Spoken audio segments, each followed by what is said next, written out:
my kid. Here, I'll show you guys this one. Whoa, no, I see Major Blood back there. Yeah, dude. No, that's Destro. That's Destro. Yeah. Oh yeah, man. I got Destro. I got the Bounty Hunters. Nice. I got my Mac Socks, dude.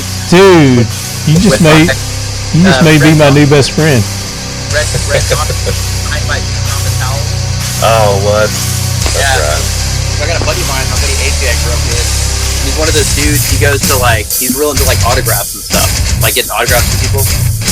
And so he goes to all the Comic Cons and that kind of thing. And so he ended up getting that Red Dawn poster and having C. Thomas Howell sign it for him. Dude, that's super cool. Did you get a response from Travis? I have not heard back. I texted that chat thread. So give him a couple more minutes, and then we'll jump into it, and he can grab a root and growl when he gets on. There you go. So we're going to talk about your show. Is there anything that we can't talk about that you definitely don't want me to ask you? They did give us a list of things that we weren't allowed to talk about, mainly just what'd you call backstage stuff. That's what I want to hear about. Yeah, I think one of the things they talked about was not comparing the show to Top Shot. I think was one of the things. Well, I'm going to talk about it. So I'll tell you what, man. I'm going to compare it. I'm probably okay, right? Probably okay on that front. If you've never watched it, then how can you compare it? But I can. Exactly. It's not off limits to me, but I'll do it. And I've only watched the one episode. I've only seen the one that you guys have been on. Okay. I haven't watched any. I watched the first one and then the one I'm on, obviously, but I haven't seen any of the others. The next one after you guys is knife throwing. Yeah, that's kind of cool. I've always enjoyed knife throwing, knives and hatchets. You're like, I could have won that one.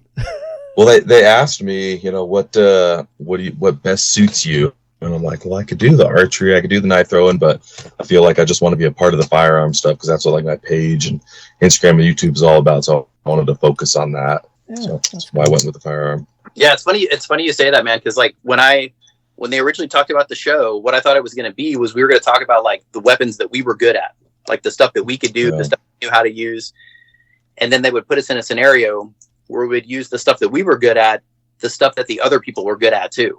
And so, the format was something that I was really surprised by because I thought same thing with Evan, because we do a lot of we're kind of all over the place, right? With what we do on Instagram. And so I thought there was going to be some definite black powder stuff, so maybe some knife throwing, axe throwing, archery, that kind of stuff. So that was definitely a surprise. Gotcha. Well, let's go ahead and get started. Like I said, Travis can jump in and join us when he gets on, and we'll filter him in. Any questions before I go? You got any questions for me? Anything? No, man. Freeform sounds good. I hope my head's not too big for the show. I had to zoom out a little bit. I'm just kidding. No, you're fine. You're perfect. Back here. All right. All right, lead heads. Welcome back to another episode of the Talking Lead Podcast. And I'm probably blowing you out because my mic is turned up really loud for some reason. Sorry about that, lead heads. But we are back with another episode of the Talking Lead Podcast. Appreciate you guys tuning in. And this is going to be a great episode. Been looking forward to this for a few weeks now. I will get into our guest in just a second. But in case you haven't had an opportunity, make sure you go back to our last episode where we had Neil Vermillion join us. And Neil is no stranger to the show. He's been on a couple episodes in the past with our AK Corner. And as some of you lead heads know or may not know, Neil is also a contractor, and he went to Ukraine and did some training of the Ukrainian armies over there. And we had him on to talk about his experiences that he encountered while he was there and differentiate what that we're hearing in the media versus what was actually going on there. He had boots on the ground, and he was an excellent source to give us an idea of the reality of the Ukraine invasion. So go back, check that episode out. It was really good. And make sure you hit Neil up on his Instagrams, his social medias, and let him know how much you appreciate him being on the show. Also during that show, I made two big announcements. And I'll go ahead and introduce one of my guests. He is also no stranger to the show. We had him on a couple of AK Corners back where we had the listeners on. This is none other than the Floodman himself, Evan Floodman. Evan, welcome in. All right. Thank you for having me on another show. Stoked for this. Yes, sir. Yes, sir. And Travis, I'll get to you. Or not Travis, but Paul, I'll get to you in just a second. So you listened to the last AK Corner. Yep. You said you really enjoyed that, enjoyed Neil's commentary on things that he encountered and saw while he was over there. But then, before that, we kind of made these two big announcements. Do you remember what those two big announcements were? Yeah, well, I think there was three of them. Well, that probably I can recall. Three. But you're doing a couple giveaways that I'm pretty stoked for. I definitely plan on winning them for sure. There you go. I like that attitude. So yes, we are, and as you're listening to this, lead heads, hopefully we have started those. As of this recording, they haven't been activated yet, but they are coming. So for the next Talking Lead AK Corner, December's edition of the Talking Lead AK Corner, we are giving away what, Evan? Another Century Arms BFT 47. Yeah, baby. So if you didn't win the first one or didn't get an opportunity to get into that first giveaway we did for the Century Arms BFT 47, their AK rifle, we are giving away another one. And the way we're going to do it is we're doing a raffle. And it's to raise money for Sheepdog Impact Assistance. And you guys have heard me talk about Sheepdog IA on the show before. We've had Sergeant Major Lance Nutt on, who's the founder of Sheepdog IA. It's a great nonprofit organization that is set up to help our veteran men and women, not only military, but law enforcement and first responders, whether they're wounded or just retired or whatever it may be. They are there for them to help them in so many different ways. They do outdoor adventures, so they set up huntings, they set up hunts, they set up scuba dives, they set up fishing trips, they set up all kinds of things. I mean, it's limitless on what they set up and do for our veteran men and women. They also do disaster recovery, which we may have a disaster here as of we're recording because we got tornadoes rolling through my neck of the woods, guys. So I just heard a big thunder boom. So if I lose power, I apologize. We'll reconnect and finish this. But the disaster recovery missions that they set up are amazing. And civilians can take part in that too. So if you're a member of Sheepdog IA and that's something you want to get involved with, go to their website. They've got instructions on how you can get involved if you want to physically get involved or monetarily, which that is really what they need. So that's what we're doing with this BFT 47 giveaway. Is we're doing a raffle, and it's going to be through Sheepdog IA, and it's to raise money for them. So until I think the cutoff's going to be the 15th. The AK Corner is going to be a few days later than normal because we want to give this giveaway as much time as we can to raise money for Sheepdog IA. So be looking for that if you haven't seen that yet or entered it or bought your raffle tickets.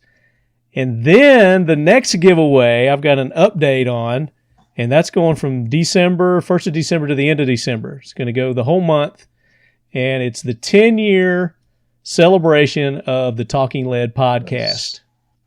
And it's awesome. And as of this date, as of this recording, Evan, this is what I've got confirmed. We have an AP5 9mm from Century Arms that we're going to be giving away. We have a Tavor X95 from IWI that we're going to be giving away. Kel-Tec has put up a super rare Sub 2000. It's one of their versions of the Sub 2000 that will take multiple manufacturers' mags. So it comes with adapters that you can use like Smith & Wesson and a couple of different other manufacturers' magazines. And I think it was going to come with some other things. Let me see. Yeah, I haven't heard that one yet, so that's exciting. It's called the 9mm Sub 2000 Multi-Mag in tan Cerakote. So it's going to be a tan Cerakote finish. The semi-automatic Sub 2000 is designed to be the most convenient 9mm caliber rifle available. It's adjustable and foldable to 16.25 by 7 inches for easy storage and can accept many popular handgun magazines. Plus, it can easily be disassembled for cleaning and inspection without tools. Ideal for backpacking, trips, situations where space and convenience are paramount. So we've got that. Also, Mission First Tactical is going to be putting up some of their bags, so their backpacks, gun cases, probably do some of their holsters.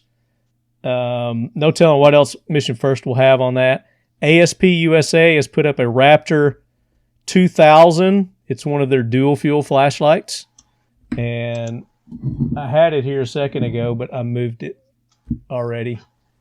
I've got one of those. They're really nice. It's like a $300 flashlight. And then they're putting together also like a pepper spray safety kit. It's got a whistle, pepper spray, and I think it's got a light or something like that on it. Nice. Who else? We've got, so on the bubble, and I don't want to hex it, but we may be getting something from Henry Rifles. Cool. So that should be tomorrow. I should be able to solidify that. And then who else? We got a lot. Primary Arms. Primary Arms is going to be putting up some very cool prizes. I haven't solidified those yet, so I don't want to say what those may or may not be, but you can imagine they've got some great optics over at Primary Arms. So, yeah. Oh, yeah. My good buddy Thomas Rader, who is with Medical Points Abroad, is going to be putting up an EFAC, an enhanced first aid medical kit. That's just going to be jam-packed loaded with cool first aid med stuff. Yeah, that's a really cool med kits. I got to meet him at an Overland show earlier this year. Oh, you did? Yeah. He was at an Overland show over in Orlando. Oh, and nice. I'm also an EMT, and I used to do a lot of search and rescue stuff. Mm-hmm. And so we had a good conversation about IFACs and how customizable his solutions are. So that's going to be a really cool kit. Yes, absolutely. So there you go. Thank you for that. Perfect. Awesome. Perfect segue there. And there are others. I'm trying to go through here. Seal One. We got Seal One. They're putting up some of their cleaning kits. And, Lockdown. Lockdown is putting up a digital hygrometer and a dehumidifier rod, a gun concealment magnet, and a magnum magnet, and one of their hide in plain sight shelves. So that'll be a cool prize. And I think that's what we've got so far. So hopefully as you're listening to this, we've already got it solidified. It's out there and you guys are signing up for all this. But as of this recording, this is what we've got in the works. So some really cool prizes there. And it's not all going to one person. Everybody's going to have a chance to win all those. You can't win more than one, but if you win, if you win one, then you can't win another. But we're going to have several opportunities. So we're going to break these prizes up so we have multiple winners. Try to spread the love, so to speak. So that's what we got. That's the big things. What was the third announcement that you said that I made, Evan? Oh, I was just thinking of the third firearm, the IWI, but I guess that was all in one. Oh, yeah. All that's going to be part of the 10-year anniversary of the Talking Lead podcast. Leducating the Unleducated since 2012 here on the Talking Lead podcast. So just, we like to give back to our listeners. And we do that because we have great sponsors like Kel-Tec, like Mission First Tactical, like Seal One, like ASP, like IWIUS, like Century Arms, like Lockdown. And you go show them the love by buying their products, going to their social medias, following them, liking their posts, sharing their posts. And that's how we continue to get awesome giveaways for you lead heads. Just show them love. That's all you got to do. Share the love, because that's what we're doing. Keith likes everything about the great outdoors. He's a lot like us. Whether we're bow hunting in the backcountry or plinking in the backyard, we want to enjoy each experience to the fullest. Kel-Tec's 22 caliber P17 is Heath's go-to pistol for a good time on the range, on the trail, and anywhere in between. Weighing in at only 14 ounces with a full magazine, its compact size makes it easy to conceal or tuck away in a small pack, pocket, or space. It comes out of the box ready with a fiber optic front sight, a threaded barrel, a Picatinny rail, and a price point for any budget. With 3 16-round magazines, it's ready for hours of pure unadulterated enjoyment. It's easy, it's affordable, it's accurate, and it's a damn sweet marvel of plinking innovation. The Kel-Tec P17. It's more bang for less buck.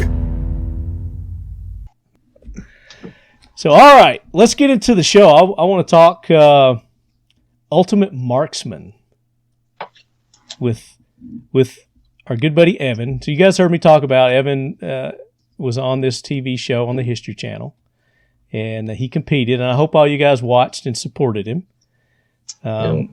Evan has brought some friends along with him this episode, some of the contestants that were there.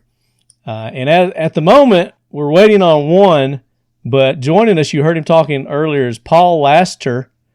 And Paul's from Texas, and he was one of the competitors on, I guess it was the second episode of the History Channel's Ultimate Marksman. Yep, that's right. Yep, second episode. This is a new show. It's kind of brand new to the History Channel. It's a different platform. It's not a new platform, but it's different in how they're approaching it and doing it. And I'm kind of digging it. But we're gonna talk about that. We're gonna talk about your experience, all your experiences on the show, and hopefully Travis Gibson will be able to join us. And Travis is in Idaho. I don't know. Is there bad weather going on in Idaho right now, or he's just being a slacker? I don't know. Down here where I am, like, cold for us is 50 degrees, so I think the weather's always bad in Idaho. That's it's 12 degrees up here. I don't even know what that means. Evan, you're in Utah. Yes, sir. And Paul's in Texas. Down there in Texas, you got similar weather to what we have here in Tennessee. We probably get a little colder than what you get. Not too far off. I think you guys get more severe weather than we do. That's for sure. Yeah, like we're getting right now.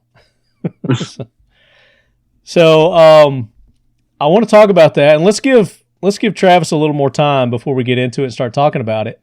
This will be a perfect segue for us to get into the Talking Lead Planes and Trains. We need to take care of some jack wagons and honor some heroes. So, Gunny, bring that train in. Hoorah, Semper Fi, do or die, hold 'em high at 8th and I. It is time for the Talking Lead Jack Wagon of the Week, so brace yourself, baby. Yeah, I got a chance to meet him at the NRA 2013, I think, was in Houston. Mm-hmm. And got a chance to I mean, you know, like, you wait in line and you say hey to him. It's not like we're like having a beer together. It's amazing. Yeah, the amount of people that he talks to during one of those events, you know. Oh yeah, and he's, I mean, exactly like you think he is. He is. Oh yeah. It was really cool to see that. He's a really cool dude. And we were very honored to have him want to take part in our show, and especially do our intro for our jack wagons. So we continue to honor his legacy by taking care of jack wagons each and every week. So. Evan, the train has stationed, and I understand you've got maybe a jack wagon or two that you would like to take care of. So that I do. Turn it over to you, sir. All right. So my jack wagon for the week is Steve Jobs or Apple. Yeah, because what they've got picking on dead men? What's wrong with you? What an ass. So Apple is they're pretty much trying to remove Twitter from their app, like their app store, right? I don't use Apple phones, but I know a lot of people that do, and they're trying to remove Twitter from their app store, pretty much just hating on free speech, and I find that to be a very, very jackwagon move. So that is my jackwagon. They don't like any speech that's against their agenda. Yeah, exactly. And they try to squelch it, and it's so obvious what they're trying to do. Yet people still get on board with them and back them, not knowing how stupid they're being by doing that, because it's just hurting them in the long run. Right. Yeah, it's a pathetic move. sad to see it happen. Yeah, I saw something, and I didn't read the article, but there was something about him. Maybe there was an Instagram post or something. I saw somebody made a post of Steve Jobs. I didn't read the post, so I guess that was my flag that there was something going on there with Apple or with Steve Jobs. So no, definitely anybody who's into squelching our freedom of speech, any of our amendments, our constitutional rights, are jackwagons. No doubt about 100%. it. Yeah, absolutely. Yeah, one of the things that's happening over in China too is that a lot of the information that they're sharing through airdrop, because they have the ability to airdrop something outside of the networks that the phones have to go through if they're in China. Because, like for example, VPNs that we use, we can freely have access to in the United States. VPNs are legal in China, except they're illegal to use. So you can actually have a VPN, but if you use it, that's a crime you can be arrested for.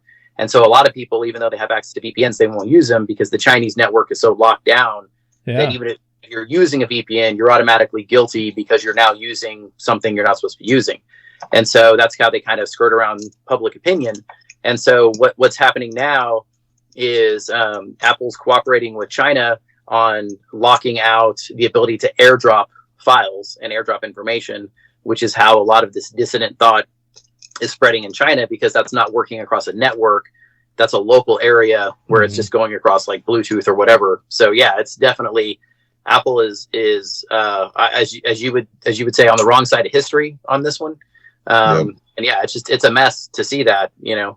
It's sad how petty the word freedom becomes if it pushes against their financial agenda. Do you see the irony here?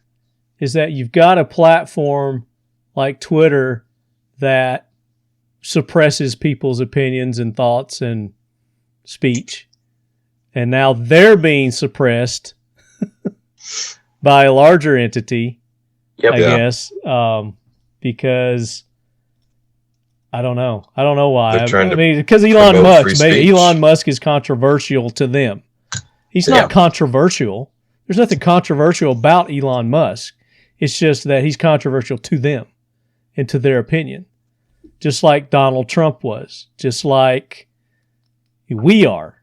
We are constantly getting shadow banned and and filtered. I just got a notice from YouTube yesterday that a video that I did 3 or 4 years ago, it was one of the AK Corner episodes. They took the video down. They took the post down. It wasn't even a video. It was just audio, because I wasn't recording video then of the podcast. From 4 years ago, huh? Yeah, from 4 years ago. It was on the AK build kits, the episode we did on build kits. Oh. Yeah, anything that's build or anything that's assembling, because the way you have to think about it is, so the first time I posted something on YouTube, I was telling Evan about this. I got a strike, like in my very first video, because I posted a picture of my 10-year-old, I think he was 8 at the time, shooting a cap and ball revolver, like a black powder revolver. Mm-hmm. And so what happens is naturally he kind of goes back with the recoil because it's a big gun and he's a little guy, right? Well, in the culture that I'm a part of, that's like a natural coming of age. Like, oh yeah, look at that. He shot a gun and passage of rights. Yeah. Right. It's passage of right. I mean, every kid, you do that. We were shooting shotguns with the kids yesterday. Right. And what happens is somebody in California or, somewhere outside of our kind of cultural area sees that, and I get a strike for child endangerment. Child endangerment. Because they saw. Wait a minute. What about all these videos people put up of their kids getting hit in the nuts with baseballs and skateboarding and racking themselves on the rails? And they're such hypocrites. So I did a test on another same thing. I did a test on another video I posted, and it was a similar kind of thing, but I said demonstrates safe gun usage. To make it like he's demonstrating gun safety. Same thing. He's shooting large caliber black powder gun. He recoils back with it, but no strike on that one. And I'm guessing that was probably because I was kind of positing that maybe if I had some kind of gun safety thing on there, that it would get through. But yeah, as Evan has taught me, Evan's much better at YouTube than I am, and he's taught me that once you do anything gun related, you're on the list, you know. And we've been on the list for a while, and that's why I stopped doing videos for a long time. And I'm still not doing like the videos I used to do, you know, like the reviews and the gun stuff. But, you know, I post the podcast now. I'm recording the video and posting that up now. But it's useless, you know, because they're so against us that we can't get any traction. Yeah. So, right. And I think mine was in the description, the way that I described it, because there's no way they sat and listened to that entire podcast. There's no way they did. You know, they just looked at my description, and in my description they based it on that. So if I'd have changed my description, then I mean, who knows? But again, that's 3 years ago, so they may still come back for that video that you did, and sure, you know, oh, yeah, and come after that. And also, they said once you get a strike, you always have a strike. Yeah, kind of deal. It doesn't ever go away. I was like, well, basically, fuck them is my opinion. I don't care. They have nothing to do. They're not one of my main sources for reaching my audience. You know, so. Right. I really could do without them. I don't really give a crap. I just wish that there was another platform that was more us friendly. Yeah. Well, I mean that's the key, right? It's the old adage of don't give money to people that hate you, right? That's true, and that's where it starts. Things where you have to be discerning about, you know, your media usage. You have to be discerning about who you support and where you put your dough, because at the end of the day, like, is one person going to make a difference? Probably not. But if everybody decides to not support something, then it's got to be a group effort. It has to be. It has to be a group effort. Right? Otherwise, it's not going to go anywhere. That's part of having a parallel economy, is saying, hey, I'm only going to support things financially that are things that stand for my value system or stand for, you know, what we believe in. Absolutely. And and it was absolutely. Yeah. So Travis has joined us now. Travis, what up? Welcome. Better late than never, I guess, huh? That's right. The beard's looking good, brother. Yeah, it looks really good. Facial armor's coming in good for all the winter activities. Hey man, now you can survive the winter. It's like all of us except Evan have. Yeah, dang it! I'm busting on the kid. Doesn't grow in very well. You gotta have a fake one next to you can slip on real quick so you blend in. Yeah. Right. So we'll catch Travis up. Face warmer. Travis, we're doing our planes and trains segment, and we're on the jack wagons now. And a jack wagon is somebody we would like to call out as being that we disagree with or just plain stupid. And it could be a thing too. It doesn't have to be a person. So Evan called out Apple for wanting to delete Twitter from their selection of apps. App Store. From their app store, based on the squelching freedom of speech kind of thing, which we agree with. Right. And then Paul and I were jumping in with YouTube and how they're very similar and do the same thing. So do you have anybody come to mind that you'd like to call out as being a jackwagon? That's a big ask early on here when I'm like all panically because I'm a half an hour late to the show. Yeah, I can let you think about it, and I can do mine. Yeah, let's do that. Okay, I'll do mine. Make sure that the thing that I've got in my head's going the right direction or not. So mine are HOAs. Oh yeah, my jackwagon are HOAs, and I know I've talked about this before on HOA, but they've done something again to piss me off, and. Yearly they send out the bills and, you send your bills in and blah, blah, blah. So whenever I receive it, I pay it. It's not my fault if they send it to me late. Okay. I when I get it, then I pay it. I don't know what it's going to be because it changes yearly. Maybe they've changed and got a new HOA. I don't know. We've had like 2 or 3 different, HOA managers or whatever that is. So anyway, this year, it was the same way. I got it. I sent it in. And a few months later, I get this bill for a late fee, a $15 late fee. I'm like, I wasn't late. There's no way I was late. I got it. It might have been a day or two after I received it that I sent it in. But, I sent it in a timely manner, and they got it, and they cashed it. But then I get this $15 late fee, and I'm like, I'm not going to pay it. So I ignored it, for a couple of months. I get another letter saying, you owe this $15 fee. I'm like, fuckers. So I call them. Nobody answers. I have to leave a message. So I left my name, my number, what I was calling about, blah, blah, blah. Never got a call back. So today I get a certified letter, and they're threatening to turn it over to collections or an attorney or whatever if I don't pay this $15 late fee. They're going to turn it over to an attorney, which they pay the attorney out of our HOA dues. So that's just that's dipping into our dues to pay something that if they wouldn't charge me for it to begin with, which was erroneous to begin with, then it's going to probably save them $500 or $600 that this attorney's going to charge them to come after me for. It makes no sense. It's stupid. They're back asswards. And there's a really good chance that whoever mailed the certified letter for you didn't pay for that out of their own pocket either. No, that came out of the HOA fees. Yeah. So that was probably a $5 deal to send a certified letter. Yep. Yeah, we're up to $10 out of your $15. But they did up it to $25 now, so it wasn't $15. So now they're charging me late fees on the late fee, which is completely ridiculous. So I know I've got some listeners that are attorneys. So get in touch with me because I would like you to write a letter to my HOA for me. So talkingled@gmail.com. Get in touch with me, and let's have some fun with these assholes. That's my jackwagon. Paul, did you have one? You had mentioned that you may possibly have one also. HOAs, geez. Well, it's funny, man. There's problems at the macro level and problems at the micro level, right? I could say at the micro level, I'm my own jackwagon, right? Because the way I designed the pin that I put my goat's hay into, I hit my head on it every morning, right? And so it's like if I had any sense, I would have, gone after the builder and told that guy a thing or two. Except for it's me, and that's the problem. Yeah.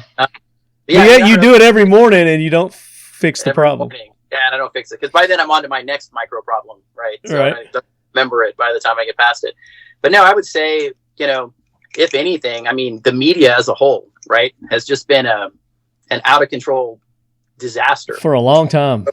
Over these past few years have really highlighted what a disaster that is. Yeah. And it's just lost all credibility in my book. And one of the things that I've thought a lot about is when we look back on this time period, this crazy time period we've had, how do we keep track of what's real and what's not real? Because so much of what we experience has been flavored by trying to sell a story and trying to say something that we all know is not true and couldn't possibly be true. But you look back on it 50 years from now, what are my grandkids going to see in the history book that talk about, this time period? The victor writes the history, Yeah. And it's terrible because it's you have these government officials that have just been a runaway disaster. And it's I was talking to somebody the other day. So I'm an EMT. I do a lot of volunteer medical stuff. And I've never done more volunteer medical stuff during the past couple of years because a lot of times people just didn't want to get involved at all because they were so scared about, everything that's happening. And so, now that, things have slowed down a lot, I was talking to some of my, this nurse that I'm friends with, and I was like, if the government and the media set out to do something bad, they probably would have done a better job than the trying to do good. Just what a disaster, what an unmitigated disaster. So I'd have to say, that the way the media has handled these last few years, that's my jackwagon for sure. Yeah, absolutely. And it gets worse, as time goes on, we see that it's getting worse. And, there's no better example than the COVID, when the COVID first hit and all the misinformation that they were giving us, but yet the people that were trying to counter it with the actual facts and realizations were the ones that were doing the disinformation and being absolutely squelched. And it's coming out now that all those people were actually correct. Yeah. Oh, absolutely. That's exactly what I mean. Yeah. Travis, you were going to say something? Yeah, just we were having dinner with some actually a friend of my son's dad's a doctor, and we were having dinner with him, and we were having this conversation, probably not last winter, but maybe it was the winter before last. I don't remember, and he asked me, he says, well, Trav, where do you go to get your information? I said, this probably sounds really bad and might not be the best tack to take, but I don't. I just don't. I don't watch the news. I try my very, very best not to listen to the radio. I do podcasts, right? I listen to podcasts and those sorts of things and read books. And while, like I said, it might not be the best thing, I kind of don't care. My life is pretty darn happy. Yeah. I don't have to try and absolutely, man. Absolutely. What's true and what's not true. And I don't get frustrated when I hear things that are being pushed out to the masses by the media that I know for a fact aren't true. And it's just it's probably not great, but my life's better off because of it, Yeah. Yeah, absolutely. I agree with that to a certain extent, but you've got to keep in touch and see what they're doing, what's going on. And I'll talk about, I don't mean just, listening to Fox or listen to Newsmax, or you got to listen to both sides. You got to go to CNN, you got to go to CSNBC, you got to go to Bloomberg, and you got to listen to what all they're saying too. And somewhere in between the two is where, you're going to find probably where the truth is.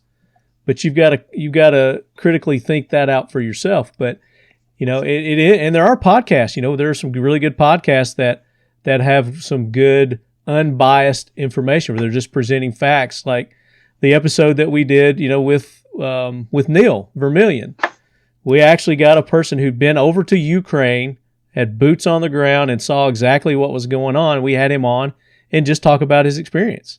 I mean, what better way to get what's actually happening than, something like that. So that, that's what people don't want to do anyway, because it takes work. If I've got to go to 5 different places. Yeah. And like I said, as a former news hound, I mean, that was one of the things that was a big shift for me, for sure.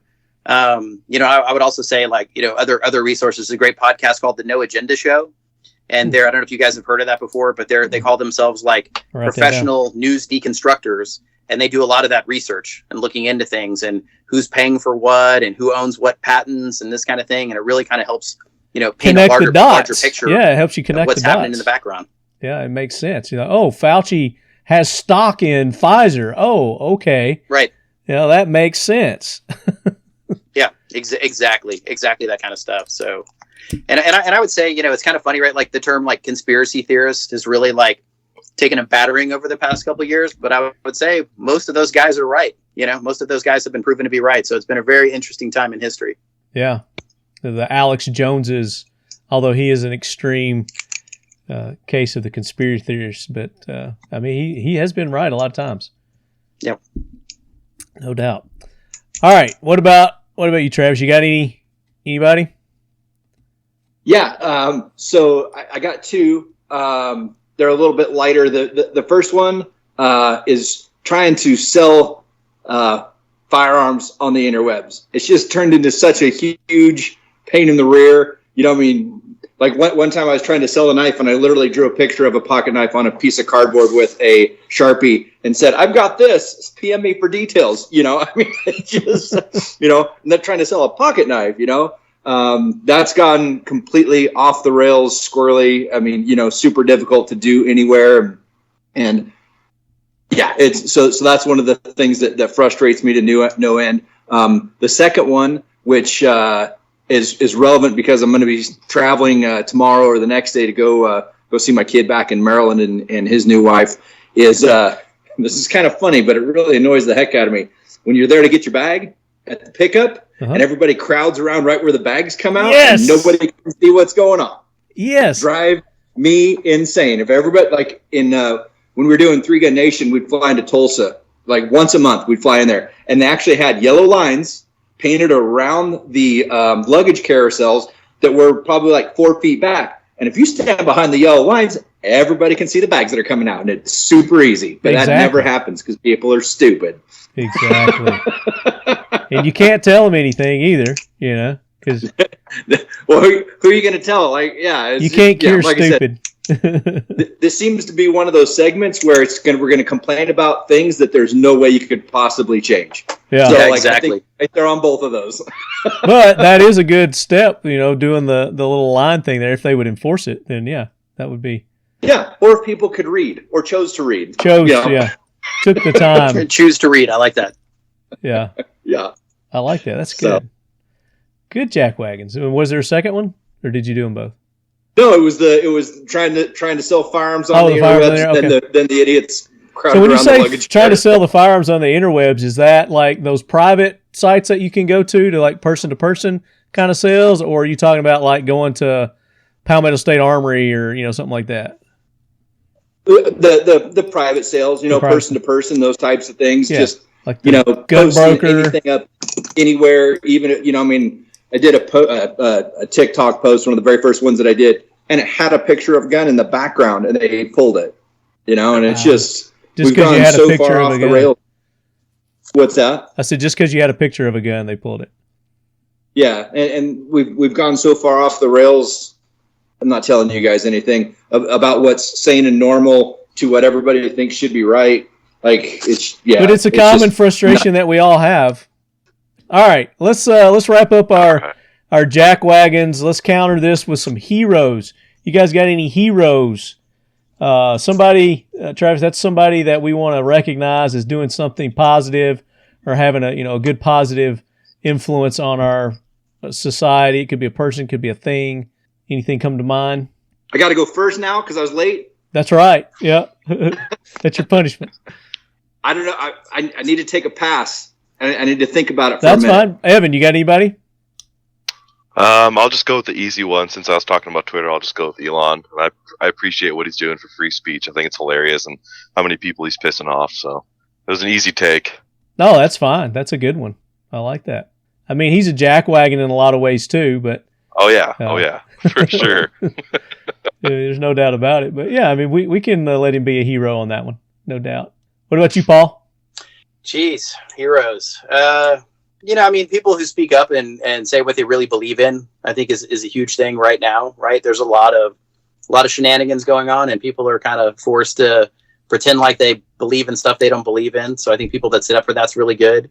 I also want to give out a shout out to Evan too, man. I mean, he's like, dude, I love your stuff you're doing on YouTube, your videos, all that kind of stuff. I think everything's fantastic. I wish, thanks, man. I wish you had more eyeballs on what you do, man, because you're doing a great job.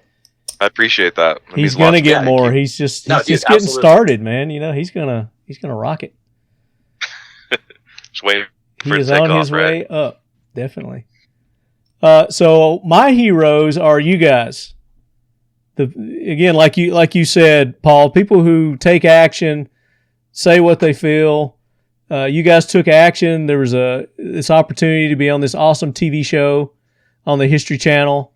I've been wanting them to bring something like Top Shot back. It's been way too long, and they've kind of recreated the top. And I know I'm not supposed to be comparing it to Top Shot, but I mean that's what people are going to compare it to. So they need to get over it. Top Shot was a great show, and I think what they're doing with this new Ultimate Marksman is right on target, right on track.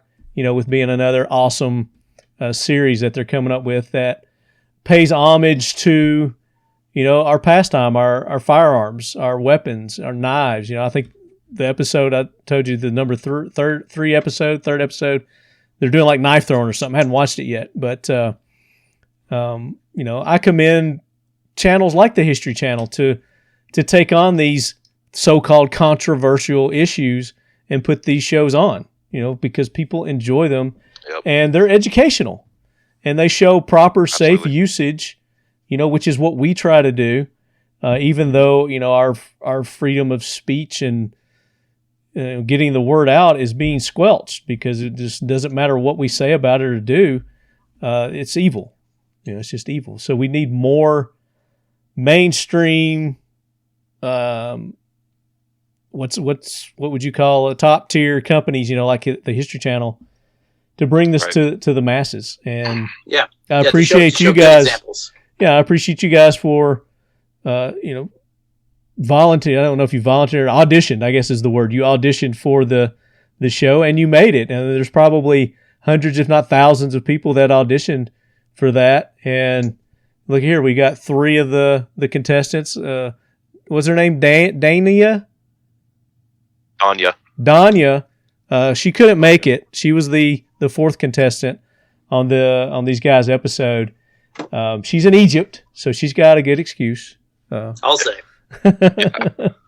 But she seems to be a pretty good ambassador for, the outdoor industry, shooting sports, as well. I wasn't familiar with her prior to that show, but I've done a little research on her, and the girls, she's doing really good. So she's also included as one of my heroes because she is doing amazing things.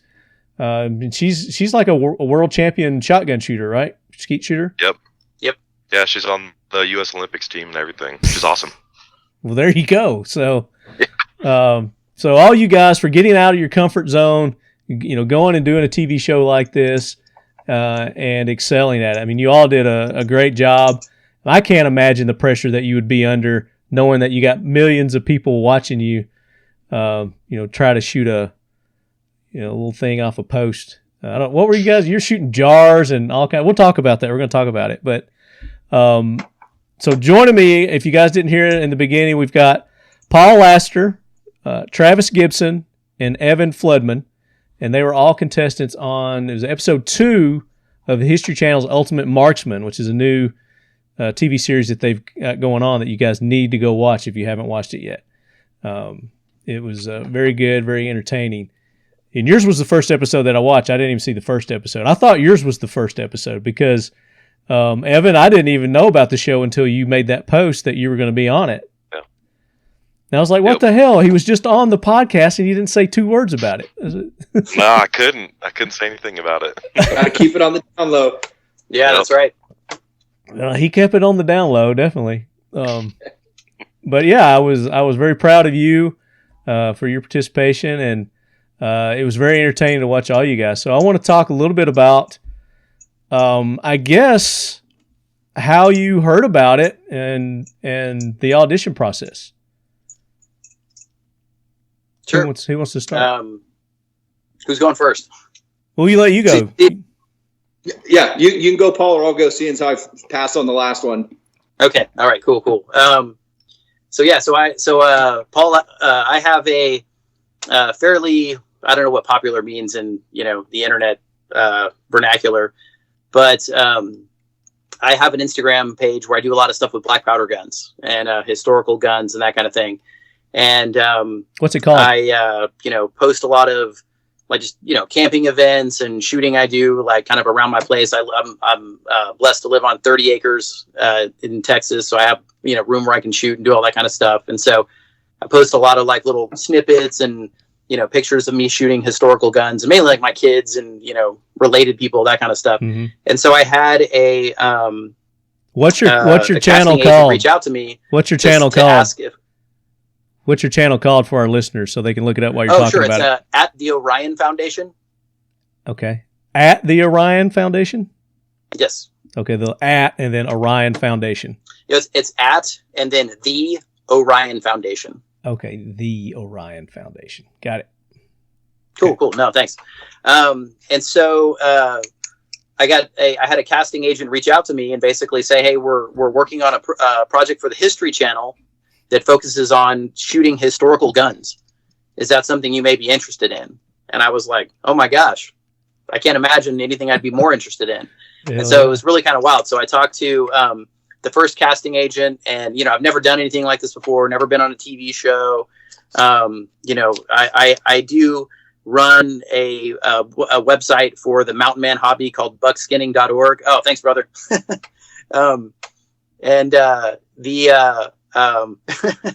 And so I have had people reach out to me in the past about historical stuff, but just, I'm not, it never seemed like the timing was right or something I was super interested in doing. This just kind of hit me right at the perfect time. And I thought, you know what, I'm going to try this out. I'm going to see what happens. I've never done anything like this before. Had a great conversation with the casting agent. Everything went pretty well with that. Talked to my wife about it, and she's like, what do you think? And I'm like, I don't know. I think I kind of feel like this is going to happen. Like, this is something that's going to come together.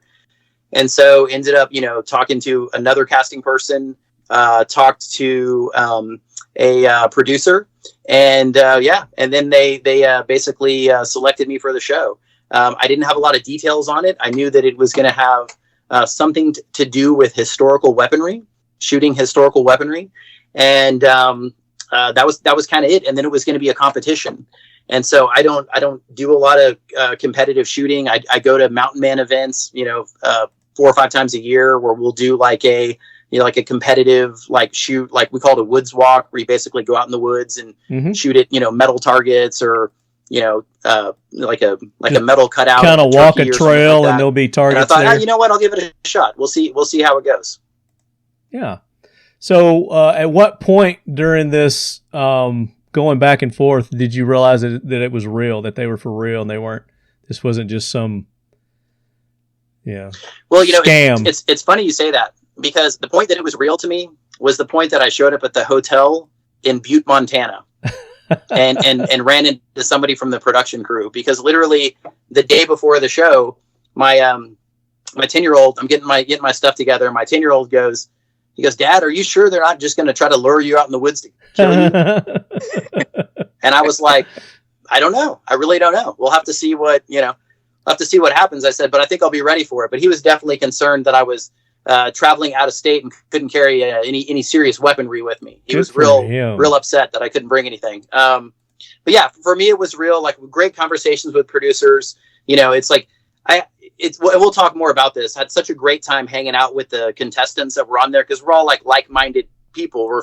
Became fast friends. But yeah, until I got to the hotel and actually saw, here's this camera guy, and here's this producer, and here's all these people, and here's the person that's gonna drive you to get to the set. That's when it really became real for me. Yeah, and I noticed that they call it the Mountain Men Ultimate Marksman. How is this tied in with the Mountain Men show? So part of the tie-in is that the idea is that it's based on the historical weaponry of the Mountain Man time period. Okay. And so, History Channel, they do a lot of stuff with the Mountain Man show. There's a lot of great exposure there. And so they wanted to kind of use that to segue this into something that was specifically focused on historical weaponry of kind of the Mountain Man period, the middle 1800s, that time period. And so that's kind of how they kind of brought all that together. Gotcha. So yep. I've got, for my viewing audience, I pulled up the History Channel and pulled up their website here for the Mountain Men Ultimate Marksman. I thought they might have some snippets or something on here, but you got to sign in to your provider. Yeah, I thought for a while they did have some like a trailer. Yeah, I thought they did too. Unfortunately, none of us three handsome guys made it onto the trailer, which we still think was a tremendous mistake. But It is what it is. Sex sales, right? Yeah. Mm-hmm. Yeah, that's what I'm saying. That's why they had Colby on there. Yeah, exactly. They moved us away from the camera for the sex sales portion of it. That's funny. So, Travis, what about you? What was your experience in getting involved? So I actually was contacted. There's a guy that I used to shoot with named Mark Hanisch, and shot for FNH, and he'd been a customer of ours for a long time. He actually started the Scottsdale Gun Club in Scottsdale, Arizona, okay. And he's just been his name sounds familiar, yeah. So yeah, he was with FNH, Surefire for a while, and like I said, started the Scottsdale Gun Club there. And I'm not exactly sure where he's at now, but anyway, good dude. Shot lots and lots of matches with him. When I was running my 3-gun match, he would always come out and be on our squad. Just a great guy. And like I said, I think my dad, who's obviously been in the industry longer than I have, knew Mark when he was like 16. Anyways, so I've known Mark for a long time. He meets a gal named Ashley, who is the curator at the Cody Firearms Museum, or was until about 2 years ago or so. So obviously, wait, who was it? Ashley? So Mark Hannisch's wife is named Ashley. I'm trying to say it's Helblinks. Yeah, she's been on the show. I've had her on the show. That's why that guy's name sounds familiar. Okay, that's right. So that's yeah. I've had Ashley on the show. She's great. Yeah. So I met Ashley through Mark, and then Ashley somehow found out this thing was going on because I hadn't heard about it, and she sent me a link and said, "Hey, Trav, here's this thing that we've got going on. Check it out." And see if it's something you want to do. So I'm like, yeah, cool. Sounds like fun. If it's with the History Channel, I'm guessing it's not going to be some cut rate, low budget pile of crap show, which I've been involved with things like that in the past, and this wasn't one, so that was good. And then just went through the whole thing, and I was exactly like Paul, kind of waiting to see when what's real. And I carried a gun to the first meeting to make sure that I wasn't going to get left out in the woods. You're like, just in case. Yep, that's exactly right. Oh, I don't blame you. Yeah, small world, man. Yeah, so Ashley did this show with the guy who I started Talking Lead with, Zeke. It was kind of and again, they're like, don't compare it to but it was like Forged in Fire. But it was with, they did weapons. They made like guns and other things. I can't remember the name of it, but I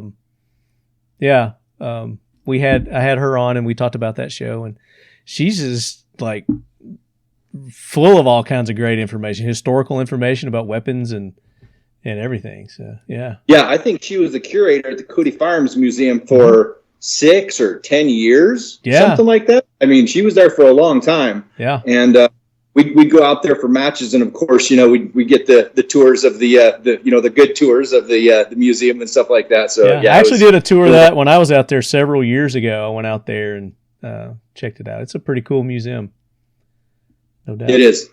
Yeah. So Evan, what about you?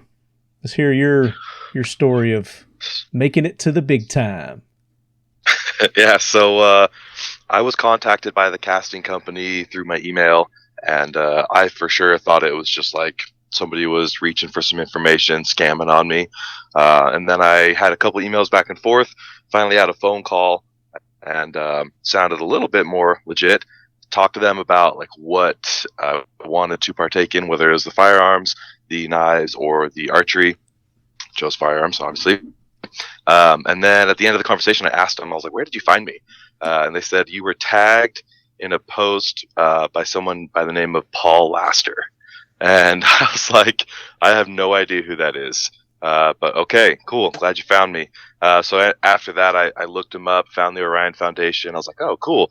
And I actually started sharing content with Paul after that. And so it was really interesting because at the night at the hotel, when Paul walked up, and I'm like, hey, and he's like, yeah, you're Flood Munitions. I'm like, yeah, man, like this is crazy. Yeah. So it was cool to be able to start Flood Munitions and my Instagram page and be found through that, tagged in a post that I had no idea I was part of.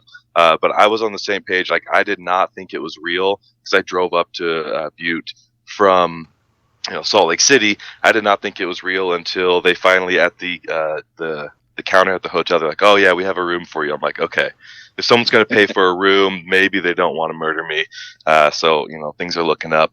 And then after, a couple hours of hanging in my room, went down to the lobby, met Paul, and then we had that meeting with the rest of the contestants and the crew.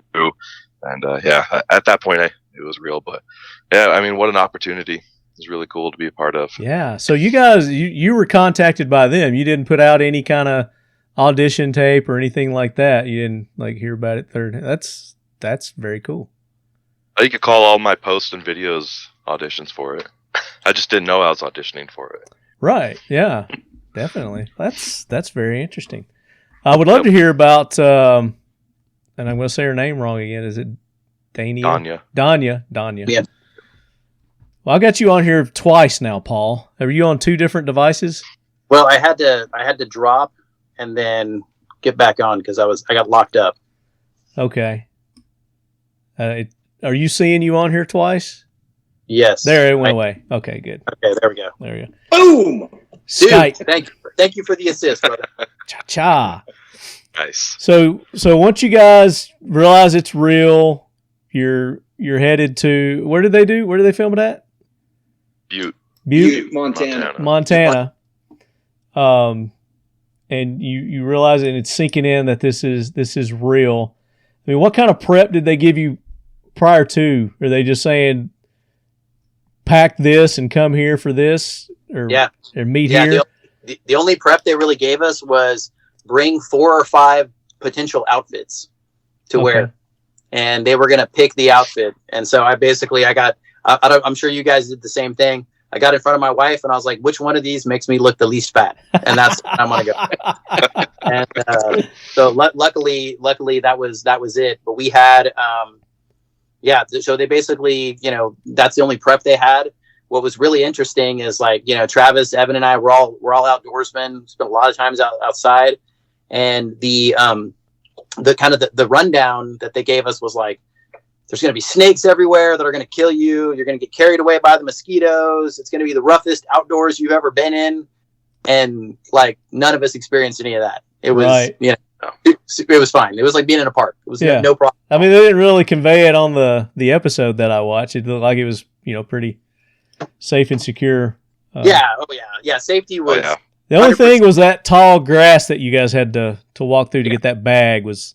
Yeah. It's only, maybe there might have been a snake or something in there, but that was it. I mean, there was no preparation. Didn't tell you exactly. Didn't tell you what you're going to be doing, what to expect, nothing. Just pack these kind of clothes and show up ready to go. Yep. And y'all were gung ho about it, ready to take on whatever they were going to throw at you. Could have been Fear Factor where you're going to be eating bugs and pig I would have nuts just chipped out right then and there. As long as I get to burn some powder and dent some primers, I'm down. But if I have to eat something that's not on my menu, I'm out. That's the only way they could make this show better is if they put that element in there where you had to go and like eat a raw rattlesnake, or something like that. Yeah. Well, I think we freaked him out because at one point the crew found a rattlesnake. And Evan was like, hey, bring that snake down here. And me and Paul will eat it. And I was like, yeah, give me the rattle. And Evan's like, I want the skin. And they're like, oh, my God. What kind of backwoods hayseeds did we get in on this operation? He's like, we picked the perfect people for this show. Yeah.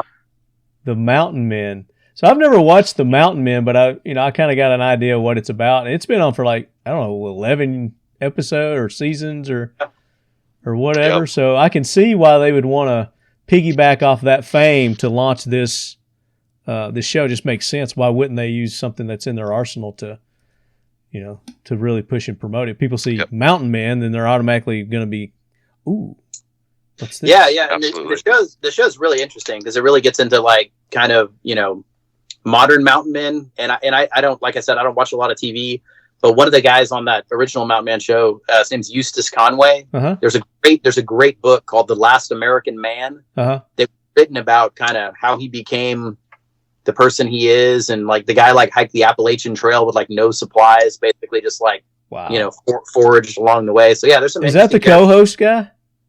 No, that was on the Mountain Man show, like the regular Mountain Man. The regular, show. Okay. I've never watched it, but I've heard about it.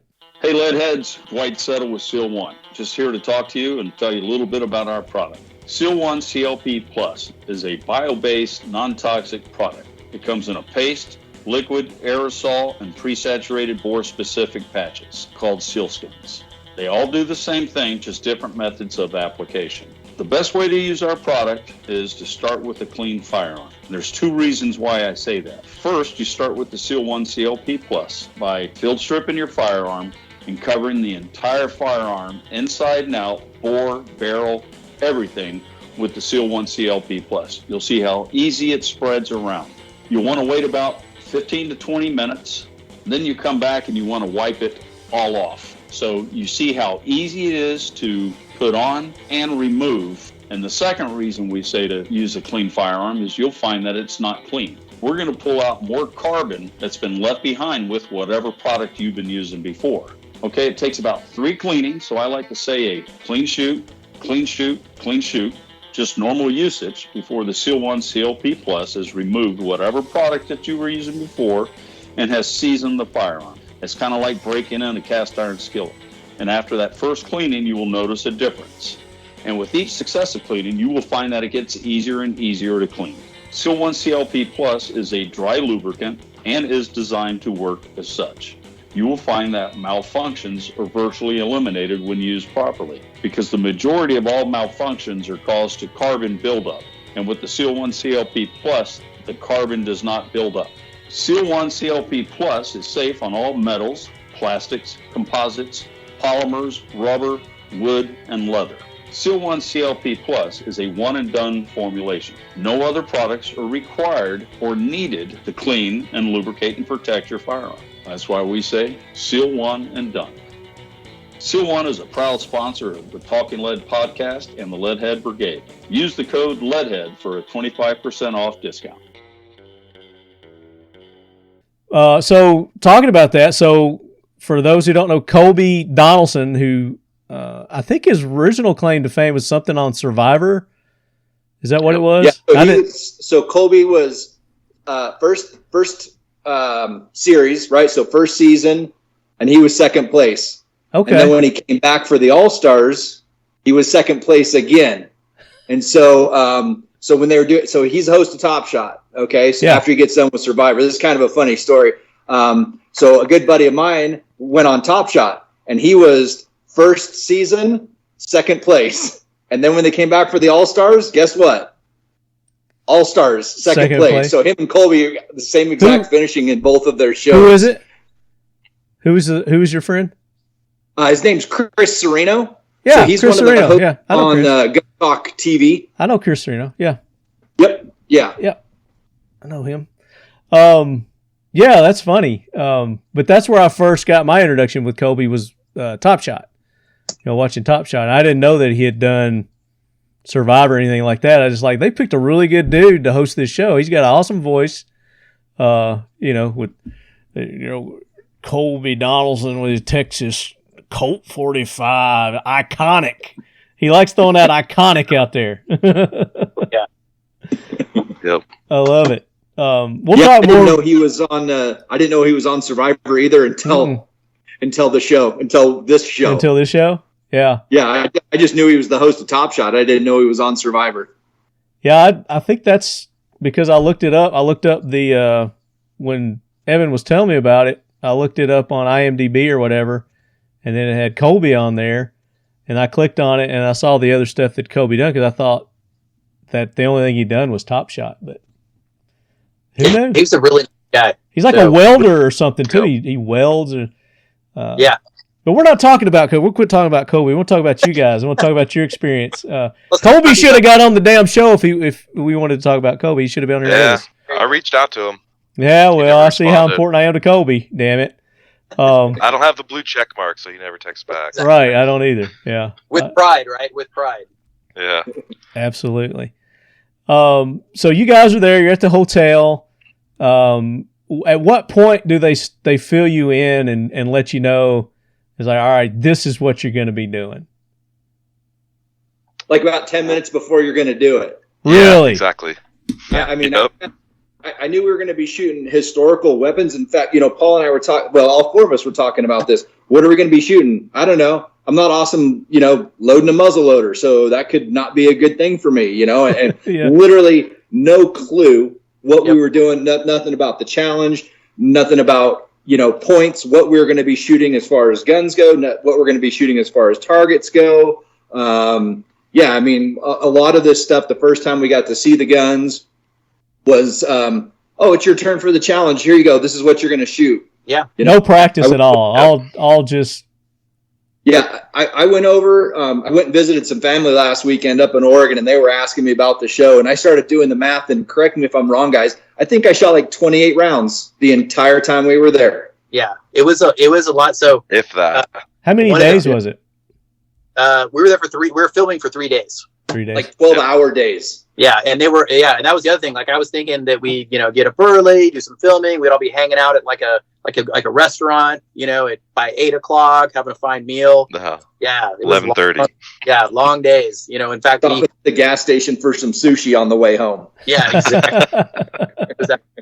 And like Travis said, I mean, it was literally like 10 minutes before a challenge. Like we would drive into an area, and they'd say, "Okay, don't look over there because we gotta," and they'd sequester us off to the side. Yeah. And then if 10 minutes before they'd need us, they'd fill us in. Hey, this is what's going to happen. Here's the way it's going to run down, and then that was pretty much it.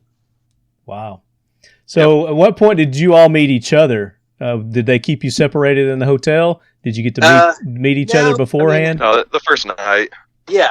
The first night during our orientation, we all met it was like a little lobby. They went over all the safety rules and what we needed to bring out on the field. And then what we were going to be wearing, we pretty much had to bring all that down to that first night. And that's kind of when we all first met. Very cool. And how big a crew did they have to film this? Was it a pretty big crew? Yeah. Well, yeah. I mean, I've never done 40? Yeah. About 40? Yeah. I was going to say that's a good number. Well, so apparently they didn't have craft services and catering if you guys are stopping at the gas station to eat sushi on the way home. Yeah, they did, but all those people went home at 6 o'clock at night. What? Yeah. Yeah. No, they had meals, but they had snacks. I mean, that was probably one of the most well-snacked things I've ever done in my life. Yeah. And I know the value of having a lot of snacks around, but even I was blown away by the sheer volume of snacks that were involved with these people for sure. Well, I've got an excellent craft services company that I can recommend if you guys ever get in that situation again. Yeah, that was one of the things that they were kind of complaining about. You know, I agree with Paul. Tons of snacks, and they were squared away there, and drinks and all that sort of stuff. But when it actually came to the lunch that we got when we were out there, like, it was god awful. It was not good. What was it? In any way, shape, or form, right? Like, I don't even remember. I got there the first day, and I got like a deviled egg and some old mayonnaise, or I don't even remember what it was. Like, it was not good though. Yeah, and Travis had to go eggs. around and squirt the mayonnaise in everybody's mouth. Everybody got one squirt. Had to be rations. You were living like true mountain men. They were getting you prepared. Is what they were doing. Yeah. So you guys got to meet first night, and then was it the next day you went out and started shooting? Yep, bright and early. No rest for the wicked. Yep. Yeah, I think we actually had our meeting. I mean, it was late. Like the morning or the night before we were supposed to start filming, the casting or the crew there had literally just got done finishing up the episode before us. And so they came in late. I don't think we met till 9 or 9:30, something like that. Exactly. Go through the thing. We were there for like a half an hour. The poor guy, I can't remember the guy's name, but he'd had us filling me by the end of the thing. The guy that had us fill out all the forms. Yeah. He has to fill out forms. We're not going to sue if we die or get bit or, whatever. And then, we were probably there for 45 minutes or so. And then, we were meeting back down in the lobby to roll out the next morning at probably, 7:38 maybe. Right. Something like that. That's 8. And then, back at 9 o'clock at night and then doing it again the next day, Yep. So they didn't have like alternate set up in case something happened to one of y'all, if somebody got hurt or sick, or they refused to sign the damn documents or something. No, and that's one of the. It's funny you say that. Y'all had leverage. Well, because we're talking, kind of funny. Like, if somebody got sick, what are you going to do? You're just going to have to tough through it, because you're not. At that point, they're not going to change stuff around. Yeah, but I was just saying, y'all were in a very good leveraging position there. No, Travis had it down. We want steak for dinner. Right.